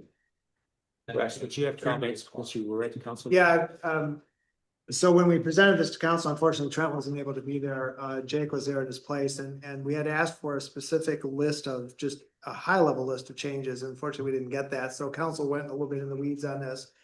Everything that the council discussed, I don't remember in detail, but was brought back has been explained back to the zoning director and the attorney and city manager. And those changes are reflected here. So I don't expect that council is going to really get any further in the weeds on this. As the planning commission said, we approve this. I don't, there's nothing there. I can't speak for the rest of the council, but I don't think there's anything here that would say we're not going to approve this. The one thing that did come up and which we talked about here too is the zoning administrator authority versus council commission oversight. There was some, and Grayson, correct me if I'm wrong, the council does want this to come back to when needed. They weren't willing to give up the authority for the zoning administrator around signage. Yeah, So and that's reflected here as well, so. Can I ask why Trent wasn't involved in the city? No, council? he wasn't able to be there that evening. Yeah, I had a conflict that night, so. I know that you have conflict, but I also think you were with us. I mean, you helped lead this process and you knew a lot of the nuance of why we made the decisions we did. And so I do think it is, I don't know, I'm a little upset at the fact that I do know that Jake pitched it, but I'm sure that he was missing some of like the details. Yeah, he just didn't have the history with it. Exactly. And I think that's important when this has been over months and months. Sorry, CJ. Chair, it was at the February 18th workshop meeting that it was presented and kicked back. They had very long discussions. There were 3 items that they were looking for changes as I understood it. The temporary signs in the right of way, which I'll get to in a minute. The on premises, off premises, Jake actually explained, because that got really convoluted as even we went through it. I explained it when we turned it over to Russ to make sure those definitions are understood. Jake he gave an example of a potential change, which is here, I'm in agreement with it after seeing what it is. And then the mural one, which you said, I had the same note that Mark mentioned of only when in the historic district should you have to go. But the temporary sign one is one that they had a lot of discussions on, and you see it in the chart. You now have a new thing that wasn't in our previous models, is the garage sale signs. They really didn't want to push that through all of the same gyrations as so I'm in agreement, but at the same time, doesn't that mean you now have content related ordinance? That you can do it if if it says garage sale. So I don't know if that meets the whole purpose of what we were doing here. Yeah, that's a really good question. It's a nuanced distinction. So that provision is not if the sign says garage sale, because that would be a content-based restriction. It's if the property is having a garage sale, which I think is more of a time, okay. place, and manner restriction. Yep. Yep. Good question. Do you think that's legit though, Trent? Because the rule I always heard was if they have to read what the sign says, it is. The sign could be anything. You could have it, the garage sale. Think of it. Remember when we had the. So if I have a garage sale, I can then have a sign that says whatever I want to say and put it in the right of way. Look how that'll be abused. Okay. Right. So that was what my understanding from council was, that this was important to them to allow this kind of carve out for garage sales. And it's similar to what we had before for on-site services. If you guys recall those discussions about like if you have a landscaper come out, you were allowed an extra amount of signs. It's the same thing. It could be any, it doesn't make a distinction based on the content. It's only just what's occurring on the property. I Good would like question. to capture CJ's idea though, that if I put out a table of socks, I can put an FU sign out to whoever I want, since it is a garage sale. So Not that I would do that. not that you would do that, but I'm just saying that I think they should be aware of that potential loophole, because we do have some very creative folks in this town. So, and they Yeah. will avoid that. I mean, technically you could do that now with the temporary yard signs, but I see your point for sure. But yeah, there's just no limitations on what the signs say now. And just to clarify the conversation around the table, thank you, Mr. Badrak, for the reminder. The concern is that if you have someone who just simply wants to do a yard sale, garage sale, whatever you want to call it, table sale, is that if you want to put a sign up at the corner telling people to come down your street, that should be allowed. There shouldn't be a restriction from an ordinance standpoint. And the concern is that the ordinance was going to require you to go get an application, and that really was not the intent of this. And so that's, And it was, and there's a lot of the discussion, because I just watched it today because I was tired of working on my house. It's a $75 fee for that sign to do it, and that seemed harsh. That was a concern. Yeah, no, I'm in agreement with it. I just wanted to know how we got around it, the content specific sign. So it's not the content, it's actually that the address has set up for a garage sale. Yeah, and again, this ordinance, I think, is meant to improve enforceability and reduce our First Amendment risk, because that's been discussed quite a bit at the city level, so. So I'm in agreement with as they've done here, based upon what was happened at the city council workshop, and that's the end of my discussion. Right, because Trent, I know you're willing to go through all the changes that are here you know, we can either ask him to go ahead and do that, or else we can say, hey, we've read through them and we can make Yeah, our I'm- decision as to whether or not we just want to send it back to council as it's now written and not have to him spend the half hour going through it all. So I don't think we need to go line by line. I mean, Right. and my only comment, it seemed like it was a policy decision to not have a differential treatment of non-residential versus residential properties for temporary yard signs. So that was something I liked our version of, but that's council clearly pushed back on that. So otherwise, yes, the couple of comments here about be aware of the garage sale issue and the HDC, that's about it for me.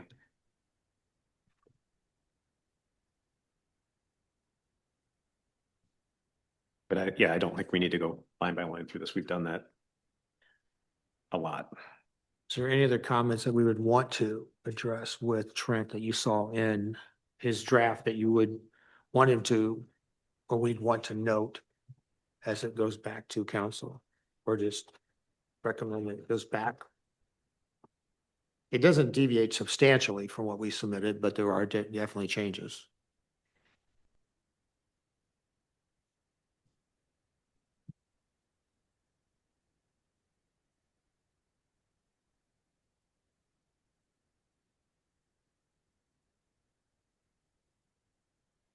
Nothing for me.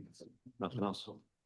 Mr. Chair, I move that the latest version of the sign ordinance as submitted to us for review be recommended for approval by our city council. Second. We have a motion for approval and it's been seconded. I will ask for the clerk to do a roll vote. Patrick, Yes. Baldwin, Yes. Gardner, Yes. Lachey, Yes. Marino, Yes. and Mans. Yes.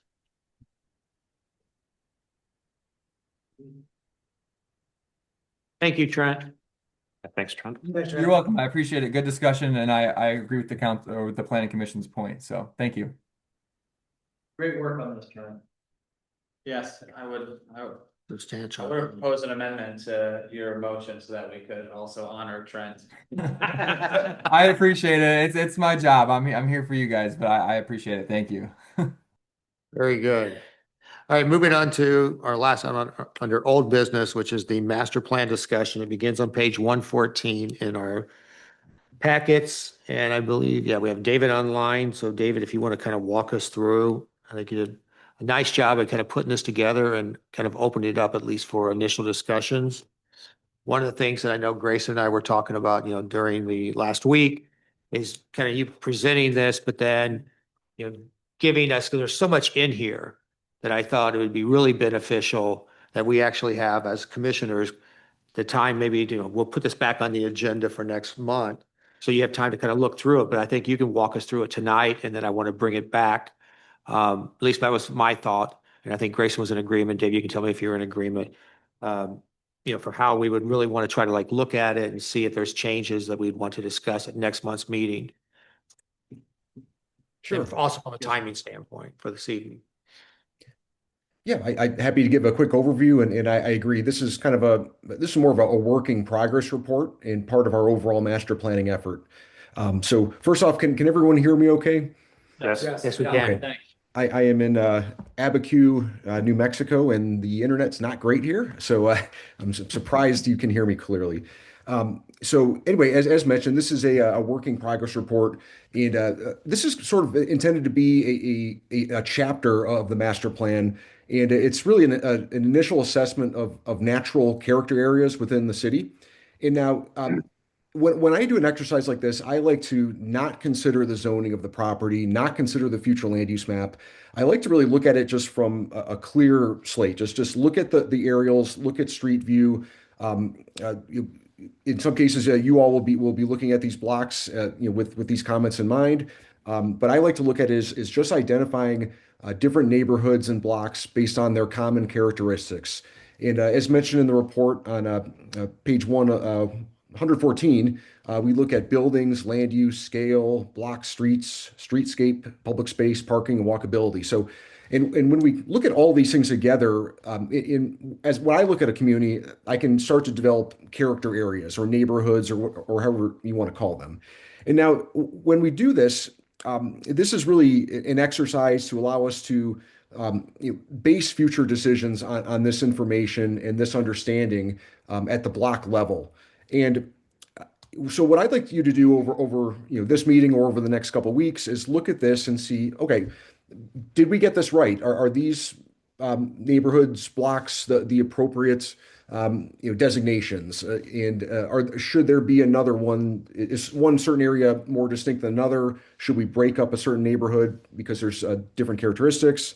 But again, there's really no right or wrong answer because this map is not going to be the future land use map. This is not going to be the zoning map. The number of character areas here, there might be, let's just say 10 residential character areas, whatever it might be. That doesn't mean we'd have 10 future land use categories or 10 zoning districts. But we do need to understand how one district could affect multiple areas or how we would have, more of a 1-for-1 ratio. So really, it's just an exercise to get to know the community and to set ourselves up to be able to make decisions.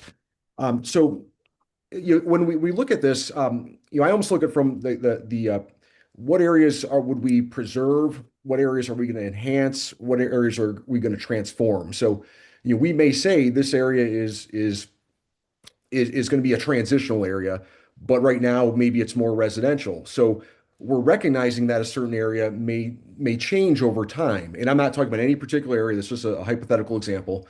But just because we're saying this area is primarily a residential character now doesn't mean that we have to plan it for that. But if we are going to plan for something different, we should understand the impact that's going to have on an existing block or existing greater area.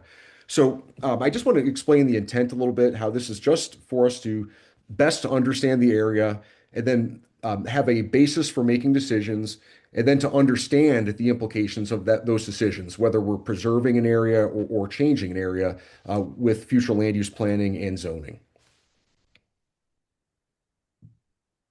No, I thought it was, again, from my initial review, I thought it was good because David, I was just going to ask you like an example, at least what I was taking away, and tell me if I was correct. Because again, you're not looking at what the existing zones are. So like if I jump to like page 119 in our kit, and you're highlighting the central downtown activity centers. And so then we got these blocks in red. So like when I kind of see this, it goes back to discussions we had a long time ago. Like we look at that block on Culver that's between Griffith and Butler Street. We kind of all agree that the businesses that are facing that are probably really more like commercial. It falls into Water Street South. But yet we have, so it's, even though it's Water Street South, you're looking at it, you're saying, well, characteristically, it would really fit more with like a commercial. So down the road, we could fall back on something like this and saying, oh, we're going to rezone that as part of commercial. That's how I was kind of looking at it. The same thing when I'm looking at some of the other ones where you were showing the neighborhood mixed use, neighborhood transitional within the business centers. Even though it doesn't follow exactly where our lines are today, but you were looking for the similarities, which is kind of it. I thought it was interesting that when we look at the similarities for the transition or kind of for the commercial mixed activity, it goes up to Francis Street versus Mary, for like the cutoff, which kind of overlaps with what we were just talking about with Wickwood earlier. But I think so that's kind of how I see it laid out, is it gives us discussions of kind of saying, is this really, have we captured that block or that section of the city? And then we would use that later on if we were to go back and look at our zones. Correct? Is that kind of how you see it? That's correct. And just, another example, just looking at this page here, right above the word Mason, we have that block split in two. And, because the red area, the central downtown activity center, those buildings, there's more of a street wall of, continuous line of buildings with very, minimal front setbacks. The buildings, in some cases may be connected. They're more, that Main Street type feel. Whereas if you look at the other side, it's, more of a residential dispersed type of development. But, you know, you might say, hey, look at this block. We want our city to expand and have that type of look and feel on Griffith. And this is completely hypothetical, but we're recognizing that right now they're two different characters, but maybe we want the east side of that block to more reflect the central downtown activity center. So to your example, yes, we are looking at this just for common characteristics, but just because they have common characteristics, I mean, that could be a basis for keeping things as they are, or for making change. Correct, okay. I thought it was good. I like Really it. good. I agree. I think it's a very useful tool for moving forward. And I would have to say from driving around and, you know, a lot of us, I'm sure you've lived in some of those zones, but all of us have had opportunities to kind of know the city, which is fortunate. And for somebody like, you know, yourself who kind of came in, the way you kind of block it out, I would have to say, I found very few where I would say, oh, no, I wouldn't put that in that category. Some judgment calls and only a couple, only a couple. But, it's a great starting point. Yeah, thank you. And I appreciate David's approach on this. You know, we've had a lot of discussions in the planning commission over the years about the number of zoning districts that we have, because that seems to be our focus, right? The districts and use, et cetera. But really, I think about the community as a whole, as a planning commissioner and an elected official, is, you know, what's right for the community as a whole. And to think about this in the way that David structured this is very progressive in my mind, and I think does reflect the way people kind of look at the way the town is, right? So I really appreciate the approach that we're taking here. It's, you know, it's just trying to figure out a way to look at this. The zoning districts still apply, obviously, but you know, it's looking at it holistically, which I really like. The one thing that I would like to, and I don't know if I'd like to see more public spaces in some of these other zones, right? They all seem to be focused in certain areas, and I'd like to see some, you know, I just think of Chicago because I spent 20 years there, but there's a lot of effort there to have like pocket park, small little green spaces for people to stop for a moment, right? And just kind of rest and whatever. I mean, you can do that obviously without having a public space, but I'd like to see that be something that we could build into this going forward too, is that when that opportunity occurs, How you can put it in, yeah. find a place to do it. I think that's a really good observation. Sorry to interrupt. That's a really good observation, because when we look at the character area, we're looking at some of these outskirting neighborhoods, and you know, the walkability score is very low, or that says that there's no, you know, public space. So you know, that really identifies opportunities to incorporate, you know, more connected sidewalk network, or like you said, a pocket park in a certain area that, you know, people need to walk 15 minutes to get somewhere, but maybe it's worthwhile, you know, acquiring a lot for a small park. So I mean, those are perfect examples of how this type of analysis can help us find opportunities. Yeah, or even putting benches on easements, especially as we encourage more people to park up on the hill. And you know, we have an older tourist base, so as they're making their way into downtown.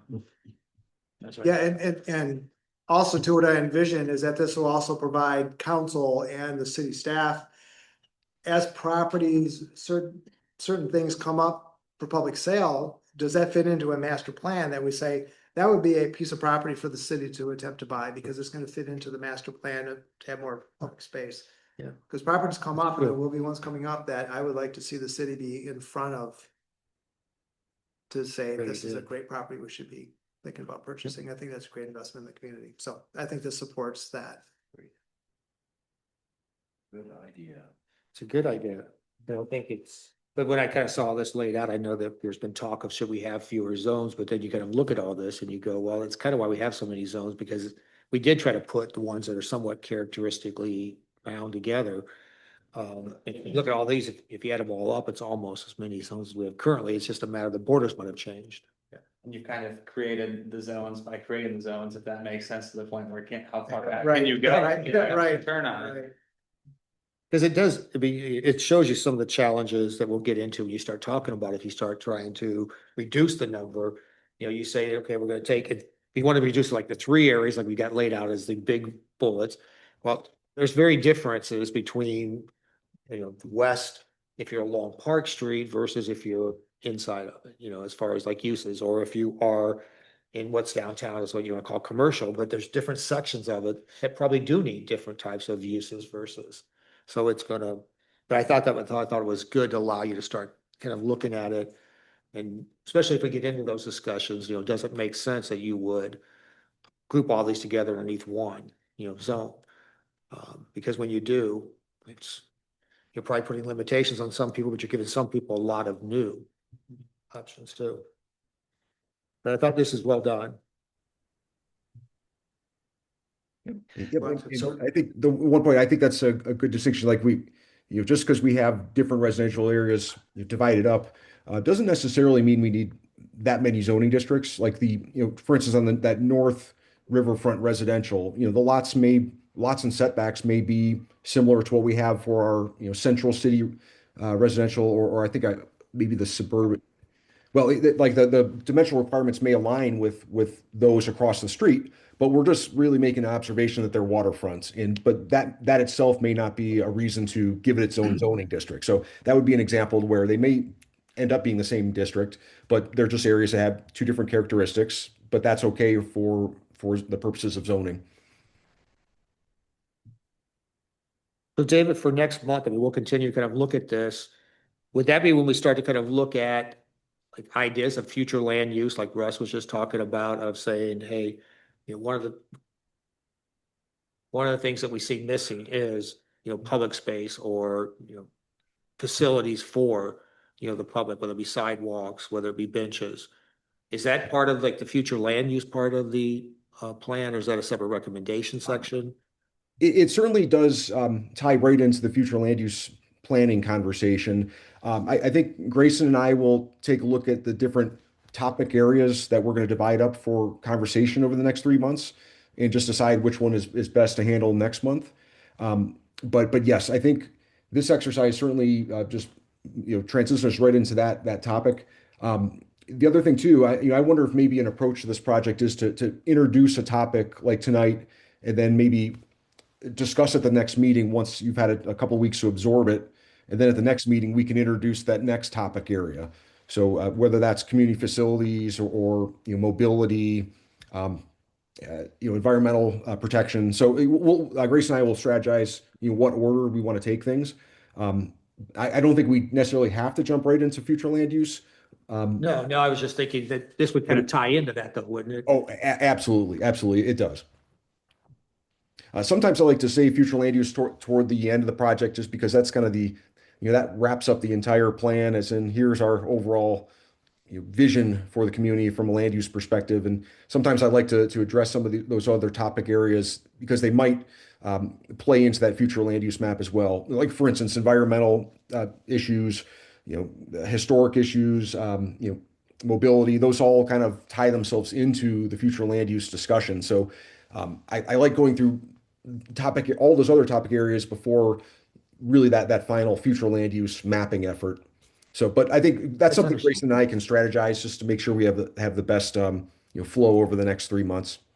Okay. Yeah, and I think it's one of the things that we'll also have in there will be that listing of all the assets of the city, and we evaluate each of those, correct? Because some of that future land use, and when you're looking at stuff, we might be able to say, oh, we have this asset here could be complemented by either adding onto it or saying, hey, we own this, but we don't have anything else within an 8-block radius of it. So the asset report I see as being beneficial also. Yeah, thank you, Chairman. David, just something I brought up at the last council meeting that I want to bring up here too is two things. One is we have a lot of development going on outside of our borders in Douglas and the township, right? I've lost count of the number of additional properties that are going to be coming online, either with short-term rentals or residences. That is going to put strain on the city of Saugatuck because where they're all going to want to go? Downtown Saugatuck, right? Douglas too, but Saugatuck will be the driver. And so we're going to have an increased capacity issue with parking. And so I'm a big fan of finding out ways to get multimodal transportation into town, right? To Commissioner Marino's point about having a way to maybe have people have a seat on the way down here as they're walking down, or they're bringing their bike in and complete streets. And there's a whole lot of things we should be thinking about to be able to accommodate the additional traffic we're going to be seeing. I mean, this is not something to think it's going to happen. It's just a matter of when it's going to happen. And I don't think we're ready for that increased traffic, whether it's car traffic, pedestrian traffic. bike traffic. And we don't have the mechanism and infrastructures in place to really, I think, keep pace with what's going to be happening. And it's outside of our borders, but it's something that we should begin thinking about as we're looking at this master plan.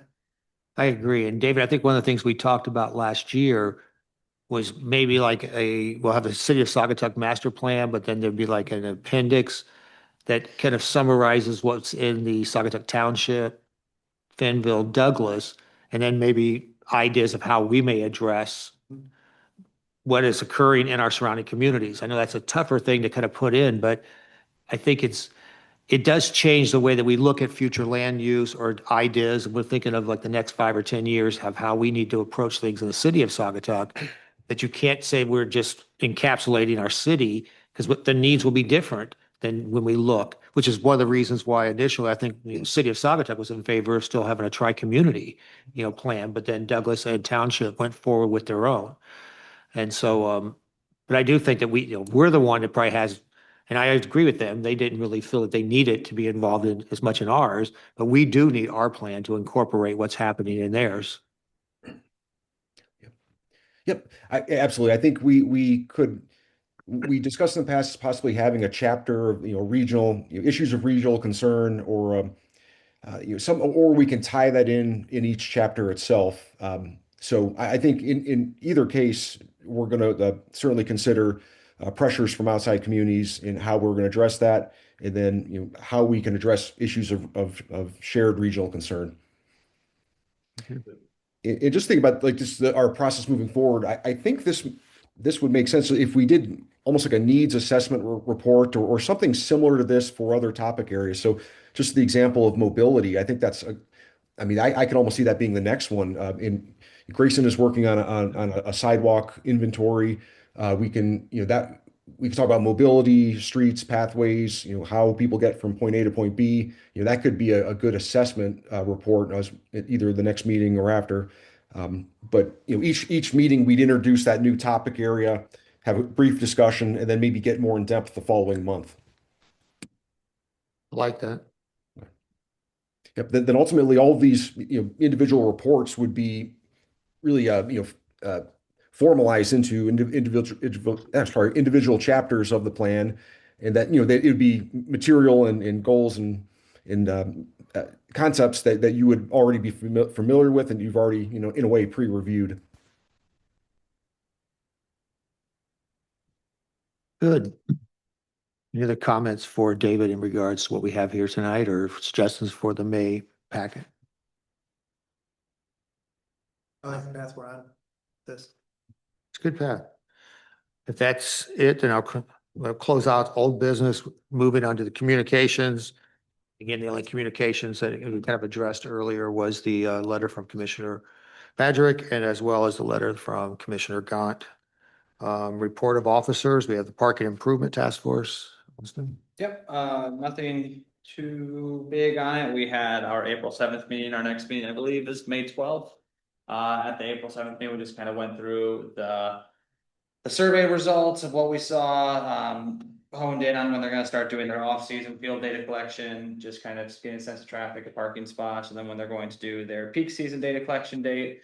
And then we also just kind of went around the table with members and just kind of pressure test where people were at on certain things, such as how the task force felt about a parking garage, how the task force felt about paid parking. My sense on both those issues was no one was generally itching to go after that, but we're still keeping all options on the table. And I still think we're like really in the early stages of what's going to actually, come together and be recommended to city council. But outside of that, and we've briefly talked at the beginning about, of course, outside dining, but I think we are all of the opinion that as long as city council still outlines that this is a policy of the city to allow it, we don't see the small effect on parking that it has to really be anything that could come close to solving what is the parking problem here. But if there's any further detailed questions on any of that, the meetings are a lot of kind of just vibes at this point, and what are people thinking, and do you have any Any good ideas? Looking forward to the consultant's presentation a little bit. He felt like he was holding back where he was at this point. He was, yeah, and They're just listening a lot. definitely, yeah, because he said he has some ideas of what he thinks the root of our issues are, but I think he's gonna try and let the process play out, and I think especially as we start to get more, we finally got some feedback from business owners, but as we start to get more community input and more involvement, we've not had a lot of involvement in our task force meetings thus far. It hasn't really captured the attention of folks like I thought it would. We had a lot of involvement in the survey. Correct. But yeah, but with that said, I would like to note, there is one thing, and I probably should have brought it to David, but he jumped off. As we were talking about the parking garage, and there was a sense by members, like no one was warm and fuzzy about that. And I brought up there, is the chance that based on our most recent tri-community master plan, whether a parking garage would fit within the character of the community. And so I think that is something that we should look at as we look at, what this master plan looks like, and maybe definitively answer that question on what we think of if that would fit, at least in a certain area of town. As in the downtown area, because of course everyone goes to the city-owned parking lot by the SCA is the natural spot. So we should maybe think about it as we look at that. Yeah, thank you. Mr. Mayor, no, the parking structure, I think is gonna be a financial decision. It's tremendously expensive to build one. Someone recently suggested that we maybe talk with the school because of the tennis courts are not getting heavily used. That may be a spot for a potential structure too. Correct. But really more the question, and I don't want to get too far in front of the process here, but based on the numbers I'm hearing, and this is going to come down to data, I don't think capacity is the issue. The number of spots available for people to park is necessarily the issue. It's more the management of those spots. Yes. That is the problem. And how long people I can think stay what in. we heard is that Saugatuck is not unique. I think that the consultant will probably say, you're not facing anything we haven't seen in dozens of other communities, and here's how they, every community is a little different, but our problems are not unique. And I think, and I've always been convinced it's a management issue as opposed to a capacity problem. And that was confirmed by the consultant, that every up and down the lakeshore, same issues, and that is going to be part of the field studies, of course, is looking at what does turnover look like? Are there people parking spots all day? And we also are going to explore as part of the process. Do we start enforcing, because technically I think all of downtown is 3-hour limits. We just don't enforce it in the spots where it is. I think there's signs only. I'm not sure there's an ordinance that actually has a Limits it. policing. And speaking of science, that is going to be something that we, start to look at more too. Is just, do we do better with our Wayfair signs and directing people to parking? Absolutely. And the one thing that was surprising about the survey is how many people still have no idea about the interurban. Correct. And which is wild, but I can attest to it with my wife who bought an optometry practice in town that was opened in 1981, and she still gets new patients every day that have lived here for decades that did not know that there was an optometrist in town. So just got to keep on getting the word out. All right, all right. Nope. Thank you. Thank you. Appreciate that. This moves us to our last public comment section for the evening. This can be on anything. So if you are in the room and would like to address us, or anybody who's online wants to raise their hand, you can come up, give us your name, your address, and have your 3 minutes to share your thoughts with us. Seeing no one in the room, I thought that you were sitting back there the entire time just waiting. How's your chance? No hands. We have no one in the room. We have no one out online. So we will close out our second public comment of the evening, which takes us to our commissioner comments. I will start down with Commissioner Gardner. Thank you. It's a great meeting. I really appreciate the thoughtfulness and the expertise of these commissioners at this table. I'm just very proud to serve with all of you, and thank you for having me a part of the group. I do want to bring something up to our zoning director, 415 Park Street. I know this is for comments and not necessarily requests, but it's been brought to my attention, there's a house at 415 Park Street that has not been properly maintained and may pose a danger to neighboring properties. This has been persisting for a number of years, and I respectfully request that the zoning director investigate that. So if you need some further information, Grace, we can talk offline, but that has been brought up to me by several neighbors over there. 415 Park Street is the address. And I do want to thank Bobby Gaughan for her service to this planning commission. I've served with Bobby a couple of tours on the planning commission. She will be missed. I can understand her decision. She will be missed. I want to thank her for her service. Their discussion, enjoy being part of this body, and I'd like to thank Commissioner Gaughan for all of her service to the city. She's great, you know, we'll miss definitely the perspective that she brought, but hopefully we will get someone who can continue what we have going here, who can fill the seat. Appreciate it. Yes, I thought what we have done in a variety of issues is quite commendable, and I appreciate how we all listen to each other and coalesce and respect each other. I also want to applaud Bobby Gonn's service on this commission. I often thought that she was the moral compass for us, and there's certainly something to be said for that, especially in today's world. And the third and final thing I want to say is to congratulate Sarah for completing her third, I don't know what it's called, but her level of queenness to be a full-fledged municipal clerk. That was at the last, mentioned at the last city council meeting, and I happened to be watching the city council meeting. So Wow. congratulations to you. Congratulations, sir. Congrats. Thank you. I'll just echo comments other people have made about Bobby Gonn. I think it's a big loss that she won't be on the planning commission. I was trying to figure out how long she's been on here, and it's probably an astonishing number of years. So her voice and her experience and perspective will be missed. Very much. Just a comment, we've had a lot of different businesses come through here. They've all come through wanting to make Saugatuck great, and I think they've all done that. And we're just here to help keep them in the navigational buoys, and we voted down one today. But keep trying, don't give up. You'll find something that fits within the rules, and glad to see that we have new businesses wanting to continue what's great about this town. No, I was just saying, I had the opening comments again, telling how much we'll miss Bobby and really just thank her for her years, of service.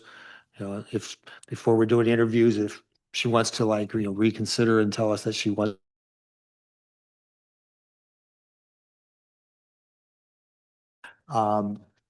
I think that, as you were saying about businesses, what we're talking about here tonight, I appreciate is we are really looking at things, and even if you're denying something, you're denying it for a reason.